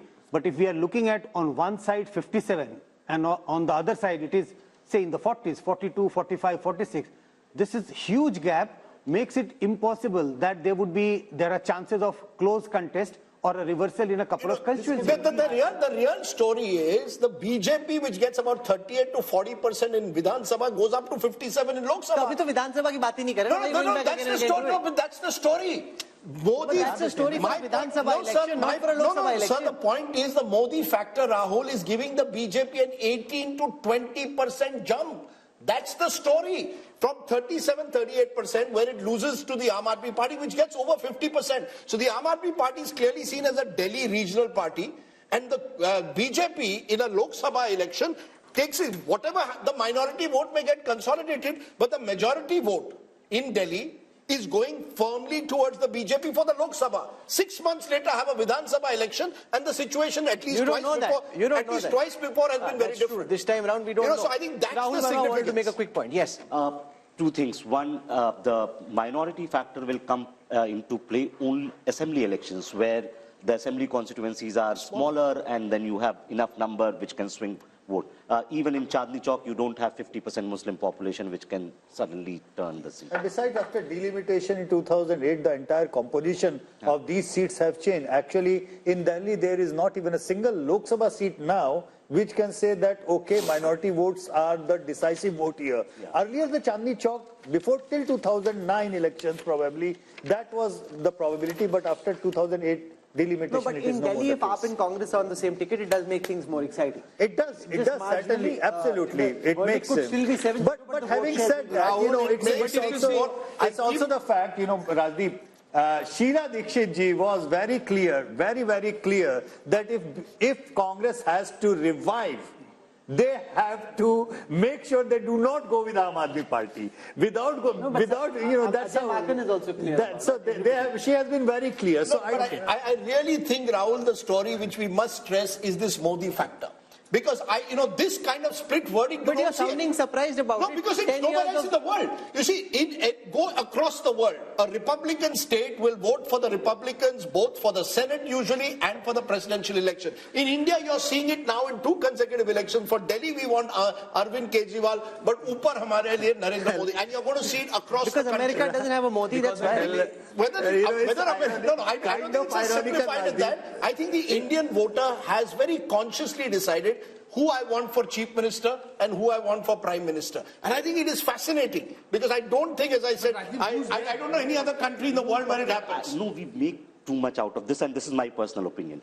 There is only 15 to 20% of vote which swings here and there. That's a lot. No, but in only couple of states, except Odisha, except Delhi, do you see a split verdict of this kind? Yes, Karnataka. You see Karnataka in election after election, you vote for one party in the Vidhan Sabha, you vote for another party in Lok Sabha. I'm willing to have a small wager that there'll be another half a dozen states where this will happen. Can you bet like now, after Congress winning Karnataka in 2023, Congress is going to do same way as it done in 2019? But I met a Maharashtra leader yesterday.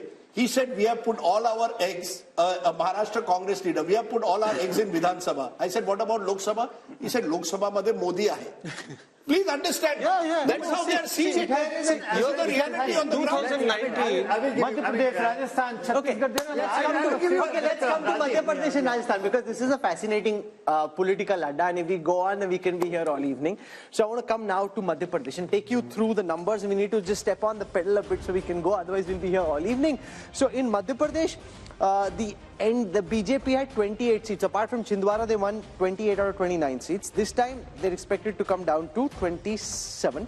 The India Alliance had 1, expected to go up to 2. This is as far as votes are concerned. 58% last time for the BJP, same this time. And the Congress's vote share, 35 last time, expected to be 38 this time. So basically, you're predicting that one other seat could possibly go away from the BJP and one extra seat could get added to the Congress. I want to quickly go across to Rajasthan as well. From Madhya Pradesh, we'll take vote share first. The NDA had 61% vote share, the BJP had 61% vote share, this time 59. The Congress had 34, this time 35. Let's quickly see how that converts into seats. No surprises here. If that's how big your lead is, 59 plays 35 in a bipolar election, it's a clean sweep. So they're holding on, Yashwant Deshmukh, 2 areas where they shouldn't lose. You know, all these complicated, really detailed, finesse, nuance graphics that we have on the election intelligence dashboard, they're not going to be of any use. If this is how one-way the traffic is, then what's the point of all the finessing? Well, you know, I was just trying to give what Rajdeep was saying. I will just give a term to it. I call it Modi dividend. There is a clear cut, on an average, 15 points Modi dividend as far as the Lok Sabha election is concerned. And the split vote, ironically, you know, I coined that term in 2004 while explaining why Vajpayee's popularity did not translate into votes for the NDA in 2004, because there was a lack of a split vote. And since then, we have seen slowly and steady, the number has been increasing. While Rahul is correct that, in many of the states, it is not very clear-cut in that way, because in many states where BJP has been absent, their split vote also to take them across a threshold of 30% wouldn't come. Like, say, for example, Kerala. Kerala Vidhan Sabha election, BJP goes into single digits. In Lok Sabha election, they almost touch 20%. But can I just make a point, and Raj, I want you to come in on this. When BJP swept states like Rajasthan and Madhya Pradesh in 2019, we called it the Balakot bump. That post Balakot, Mr. Modi had taken over the entire space. Now, even without Balakot, the fact is in both these states, the BJP is holding its own, sweeping Rajasthan as per this poll. 27 out of 29 in Madhya Pradesh. In Rajasthan, there was a close contest just a month ago. And yet now, Lok Sabha, it appears it's the BJP all the way. What explains it? So we can even throw Balakot probably out of the equation. Just say there is the Moditwa factor. If you look at it, and if you ask somebody, even in Delhi or in Madhya Pradesh, who would you really want in the center? I mean, that's the question. And that answer is a very logical answer that voters would give. I would gather in Madhya Pradesh as well, who is the Congress projecting for them to vote for? Even as Prime Minister? As Prime Minister. Whereas you have Modi, and he has performed well. The state has rewarded him well. And I think here, if you look at it, just to make a larger point, there has to be a saffron wash, what I call a saffron wash, in about 6-7 states for the BJP to get to its 303 or 370. Madhya Pradesh is one of those states. It lost 1 seat last time. And there's a whole cluster of states where their vote percentage is 50% or more.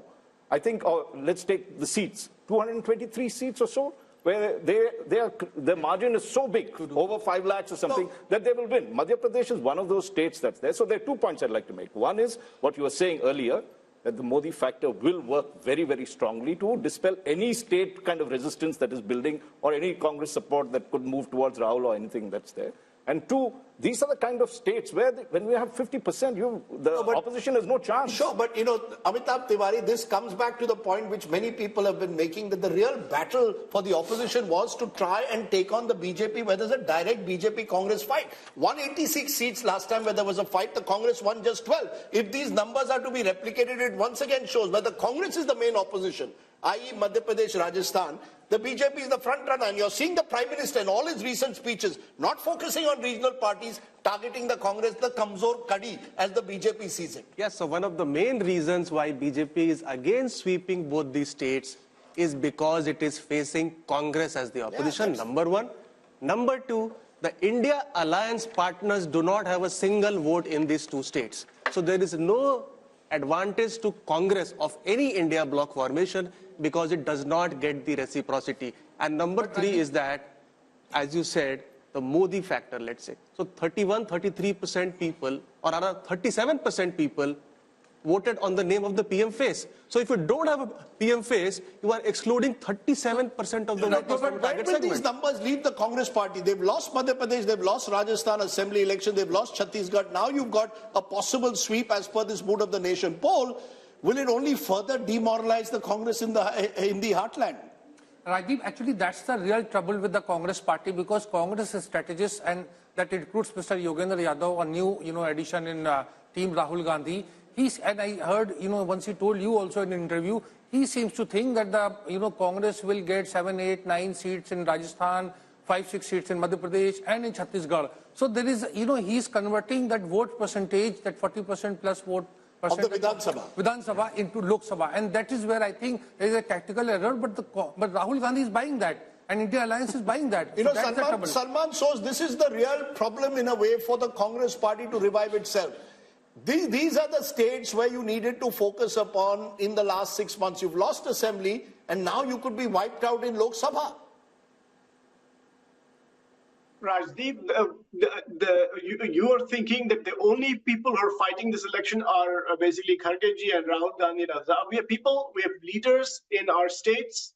They're fighting elections. They're getting ready. So what will become evident later on is, in your own poll, we're seeing, say, for example, a bump of 3 percentage points for India Alliance, which is Congress in Madhya Pradesh, for example. What that tells me is that there is a solid base for the Congress party to build on. And from now until the elections, anything is possible.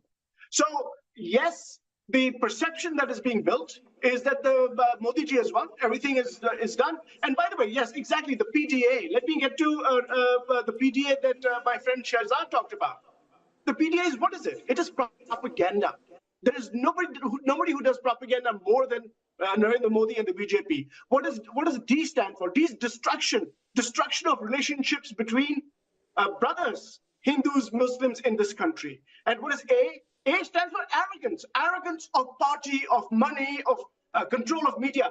By the way, in the Hindi belt that we are talking about, how many newspapers carry any news from the Congress party? You know it and I know it. Hindi newspapers do not carry news of the Congress party. Meanwhile, not just regular news of the Prime Minister. Anytime the Prime Minister says something, he's plastered on television all the time. No wonder people think there is nobody but Narendra Modi, because that is what the media has been projecting. And by the way, I will slightly beg to differ. I read the Dainik Bhaskar every morning, and the Dainik Bhaskar is one of the fine papers of the country that does give a lot of news, including news critical of the state governments in those states. So I don't think that's the reason. So I have a few minutes left. Okay, it's the biggest newspaper across these states, but go ahead. We have a few minutes left, and I want to finish with the other states in North India. So I want to come to Jammu and Kashmir. In Jammu and Kashmir, the NDA is projected to have about 49% of the vote share. That's up 3 from the last time. Remember that a lot of this vote share for the BJP actually comes from the Jammu region, right? The India Alliance, which is Congress plus NC plus potentially PDP as well, at 36. That's down 3 from the last time. Others at 15. Converted into seats, Yashwant and his team are projecting that the NDA will be at 2, which is where they were last time. The India Alliance, which is all these 3 parties together, will be at 3. So basically the Valley seats going to the India Alliance, the Jammu seats, regardless of what happens in the Jammu region, going to the BJP. From there, let's come to Ladakh, where we saw a big protest recently, but despite that, Yashwant and his team are projecting that Ladakh will be with the NDA. From there, let's now come to Haryana. 10 seats in Haryana. The India Alliance, the NDA, which is BJP and JJP in Haryana, now expected to come down from 10 to 8, a loss of 2. The Congress, which lost even Rohtak last time, expected to go up from 0 to 2, up 2. Now, what makes you think that that is going to happen, given the fact that there is a 12% vote share gap, 50 plays 38 in Haryana?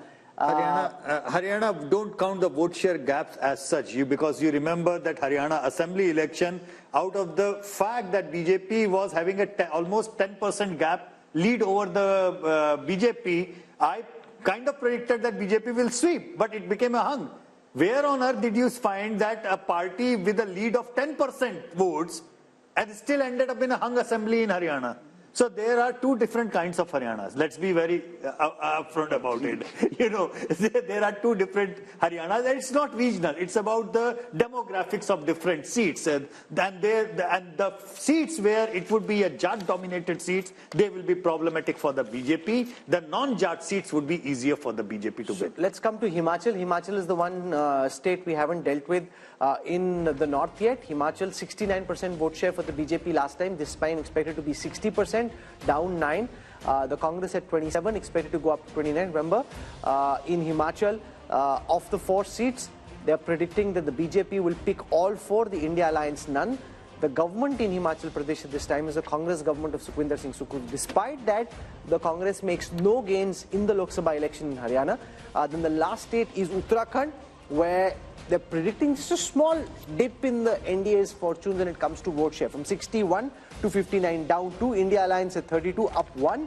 But when it comes to seats, all 5 seats predicted to go to the BJP. You know, therefore, when you look at the big picture, from the first region that we've looked at, and this is, if you're a T20 match and it's power play and you've just finished 6 overs of the 20, think of North India like this. The projected seat share across North India. First, the vote share across North India. NDA 52%, India Alliance 38%, others 10%. That's a 14% double-digit gap, and that includes, remember, Punjab, where the BJP is relatively smaller in terms of its vote share. How does this translate into seats, Rahul? And I think this is the story, and this has been the story not just now, but also 2014 and 2019. 154 of the 180 seats, as per the mood of the nation, done by C voter, go to the NDA, 25 to India Alliance. And remember, of these 25, majority again coming in from Punjab. Effectively, Rahul, that means it's almost game, set, if not match, just when you look at the North Indian numbers.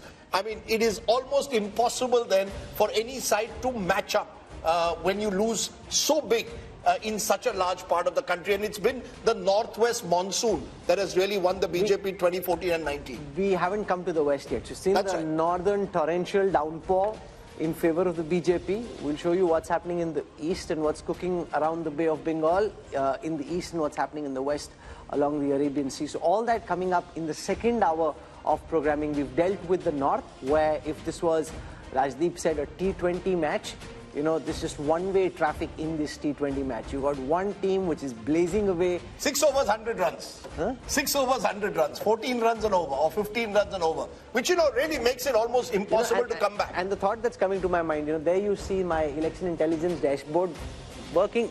So many great ideas, so many different data sets which we are cutting and dissecting, and I'm wondering what's the point. If it's all pointing in the same direction, then there's going to be a lot of effort which won't really yield too much results. But anyway, unlike the opposition, we need to fight on. We need to bring all those data sets together for you.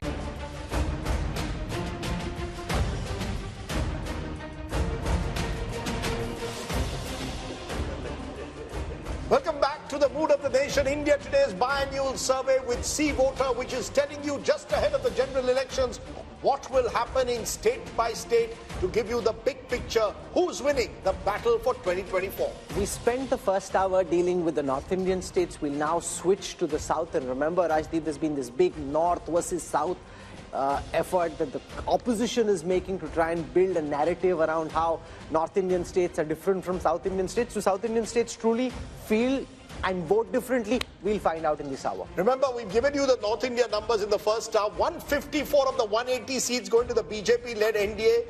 India Alliance just 25, others 1. So there's a north typhoon.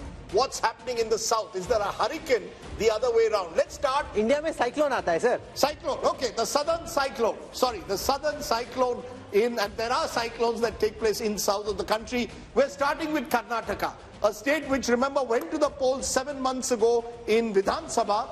And interestingly, this is what it's showing. In terms of vote share, the NDA is way ahead of the India Alliance. Remember, there's a Congress government in Karnataka. 53% at the moment to the NDA, 42% to the India Alliance, others 5. This is identical in vote share compared to 2019. How is this translating into seats? Remember, 28 seats in Karnataka, 25 were won by the BJP last time. And we are saying the BJP is down just 1.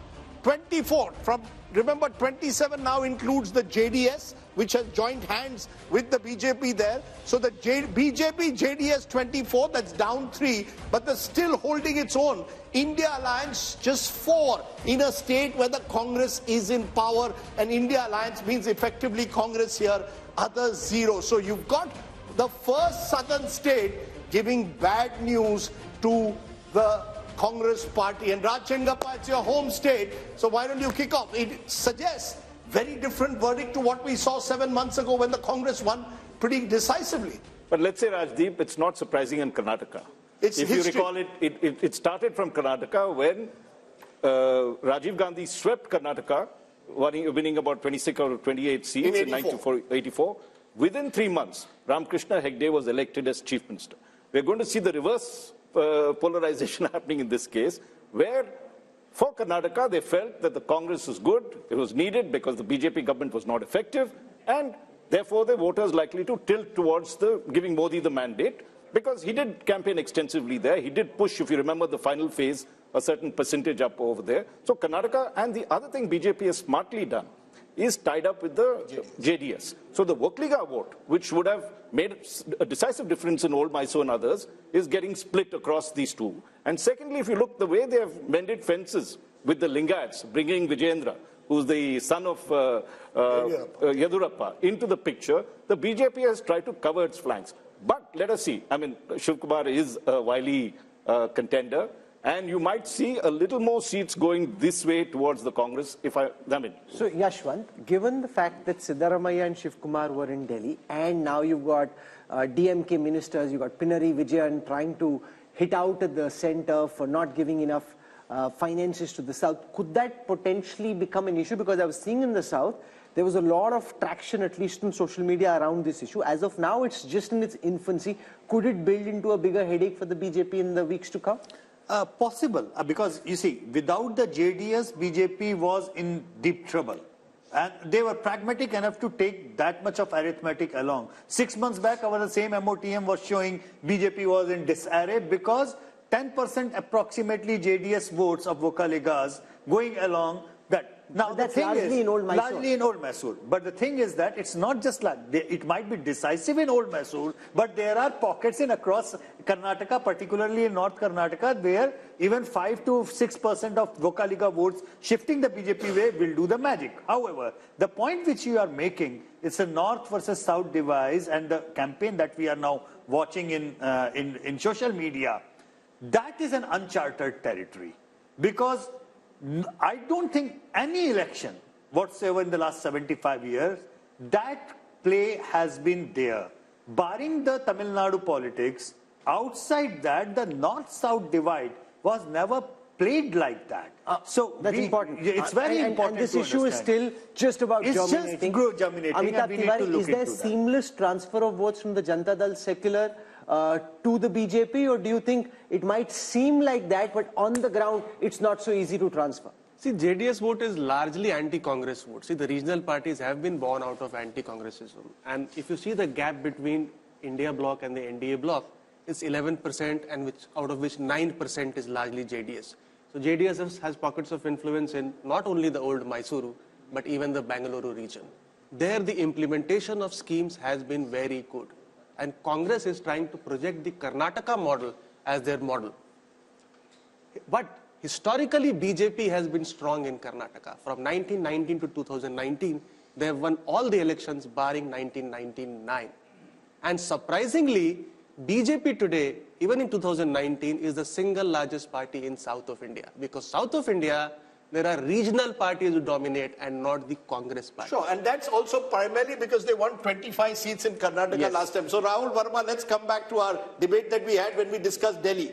That the same voter who 7 months ago voted for Congress, possibly Siddaramaiah as CM, apparently 7 months later wants Modi as PM. As Raj Chengappa said, it's not unusual, but it seems to me the one state where it's pronounced in the south is in Karnataka. See, Modi is one of the biggest vote aggregator of our time. There's no doubt about it. And he pulls BJP's vote. He's more popular than the party itself. If BJP gets around 37% vote, Modi's popularity rating would be around 45-50%. So that means PM pulls the party. What I was trying to differ with, that the segment which changes vote into election is smaller than the claim that we try to make. Right. And think of it, like Yashwant pointed this out. 6 months back, after the, so Karnataka elections happened in March and the last MOTN had happened around August, BJP was not doing that well. See, what BJP is doing in every state where they were having trouble is making efforts, right? In Karnataka, they tried to get JDS, they made a pact with Lingayat. On the other hand, and again, in Karnataka, what Amitabh had said in the beginning, the challenger is Congress. Congress seems not to be doing enough efforts in places where it's strong and credible. No, but also imagine Sanjay Kumar, despite being the mighty force that they are at the moment, the BJP is willing to tactically cede ground everywhere. Yeah. Even in Western Uttar Pradesh, to a party like the RLD, to the JDS, where they think that they can make inroads in Old Mysore. And also, Rahul, they called the JDS, they called Kumaraswamy corrupt and a dynast I mean, it was very clear. We will never touch the JDS. You'll recall they called Mukul Sangma all kinds of things. Till the day the numbers came out, then they changed their mind. So the level of flexibility is very great. You know, Sanjay Kumar, because this was one of the states where there was a potential double-digit loss for the BJP. So also look at the irony. The party that is supposed to have the ideology shows political dexterity. The party with no ideology, so to speak, in terms of certain core philosophical issues, is very rigid when it comes to tactical alliances. Sanjay Kumar. I think the problem with the Congress is that it is slow in taking initiative. I would say even lazy in taking initiative. And if you look at the BJP on the other hand, even if they realize that they are going very strong in 2024, but they don't want to leave any chance. And my own sense is that if you talk to any BJP leader, they are pretty sure that they are winning 2024. But why they are entering into all these alliances despite ideological differences, despite having, given strong statement against the leader of those parties, is that they want to big win. They don't only want to big 2024. Let's take that just a minute. I'll come to you, Rashid, the moment. Mohan Kumaramangalam, national spokesperson of the Congress, Ajay Alok of the BJP. To both of you, first you, Mohan Kumaramangalam.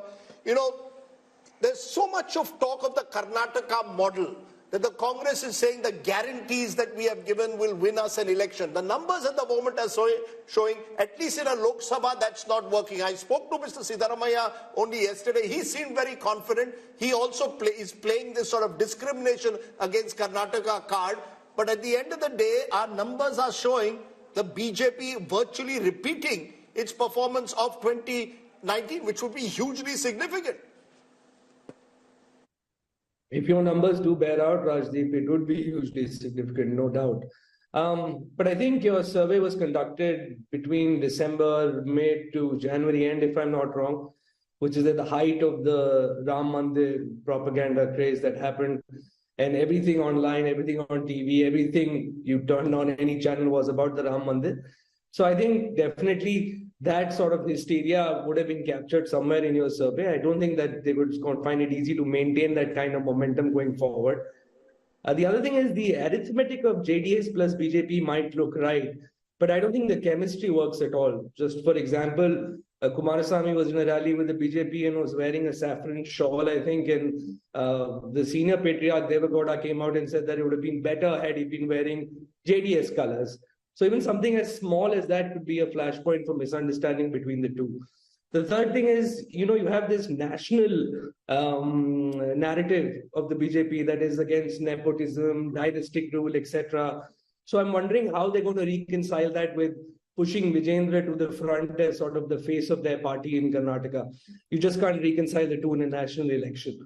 And like I said, alliances, whether that be with the JDS or with someone else, they don't really... Vote transference is going to be one of the major issues to watch out for in there. Ajay Alok, on Karnataka, the transferability of votes from the Janata Dal secular to the BJP and vice versa, the Congress would hope that that might not be easy. We saw in the last elections, but also the JDS's vote is typically an anti-Congress vote. It didn't happen when the Congress and the JDS were together. That's the concern. Will there be transferability of votes, or do you think, especially in Old Mysore, the BJP is now seeping the idea that it's okay to vote for the Kamal, and that helps the BJP in a 15-20 year horizon as well, build in the one region where they're weak in Karnataka?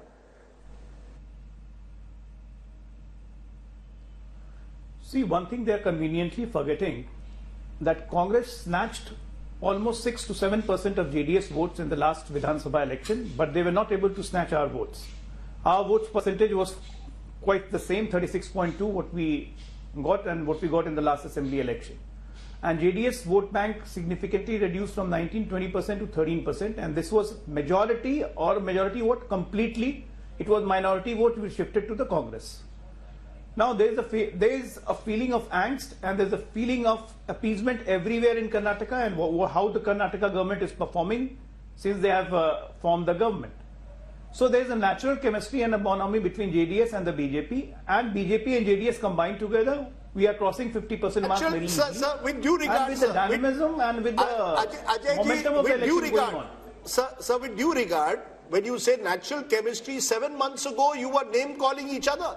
I mean, you were calling him a dynast, you were saying their family is corrupt, the Gowda family is corrupt. This was, all your top leaders were going to Karnataka and saying this. So, is it that you've decided चुनाव के लिए कुछ भी. Forget the past. We have to win 2024.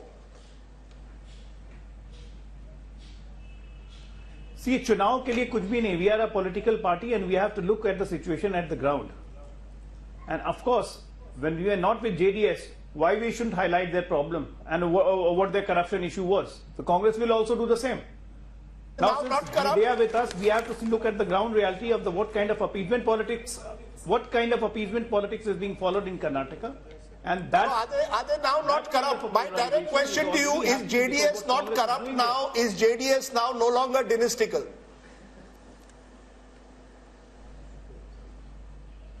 Well, it is dynastical. As far as corruption the matter goes, it's all in the court. If they are convicted, they are corrupt. And JDS is dynastical, there is no doubt about it. We are having a strategic alliance with them. They are not merging into BJP. Yes, and yes. Rashid Kidwai, you wanted to make a point. I think, Rajdeep, if Yashwant Deshmukh's figure come true in Karnataka, this would really reflect mood of the nation. Here is a government which is a proven track record, performing well. The Congress party is there on the ground. It's not a lazy party, at least in Karnataka. And in spite of that, if they lose badly, that will tell you a mood of the nation, a pro-Modi wave. Second thing is, it will also create a huge political upheaval. You remember, there was a lot of rivalry going on between Siddaramaiah, Chief Minister, and D.K. Shivkumar. And this will, become a big issue. So are you saying the possibility of that government either falling as it did after 2019, or are you saying there could be a change in Chief Minister if these numbers hold? All kind of possibilities are there. If this happens, then I don't see future for Siddaramaiah government there. Okay. From Karnataka, let's come to Telangana. I'm just trying to keep it moving so we're able to give enough time, because otherwise we have very irate viewers in a particular state that this is how important our state is and you didn't give us enough time. So let's just try and keep it moving. Let's come to Telangana. We look at the vote share numbers for Telangana first and then the seat share numbers. So in Telangana, the BJP thinks they will be able to gain ground. They had 4 seats the last time. So when we look at the seat share for the BJP in Telangana, our poll is predicting 21%, just marginally up, 1% up from the last time.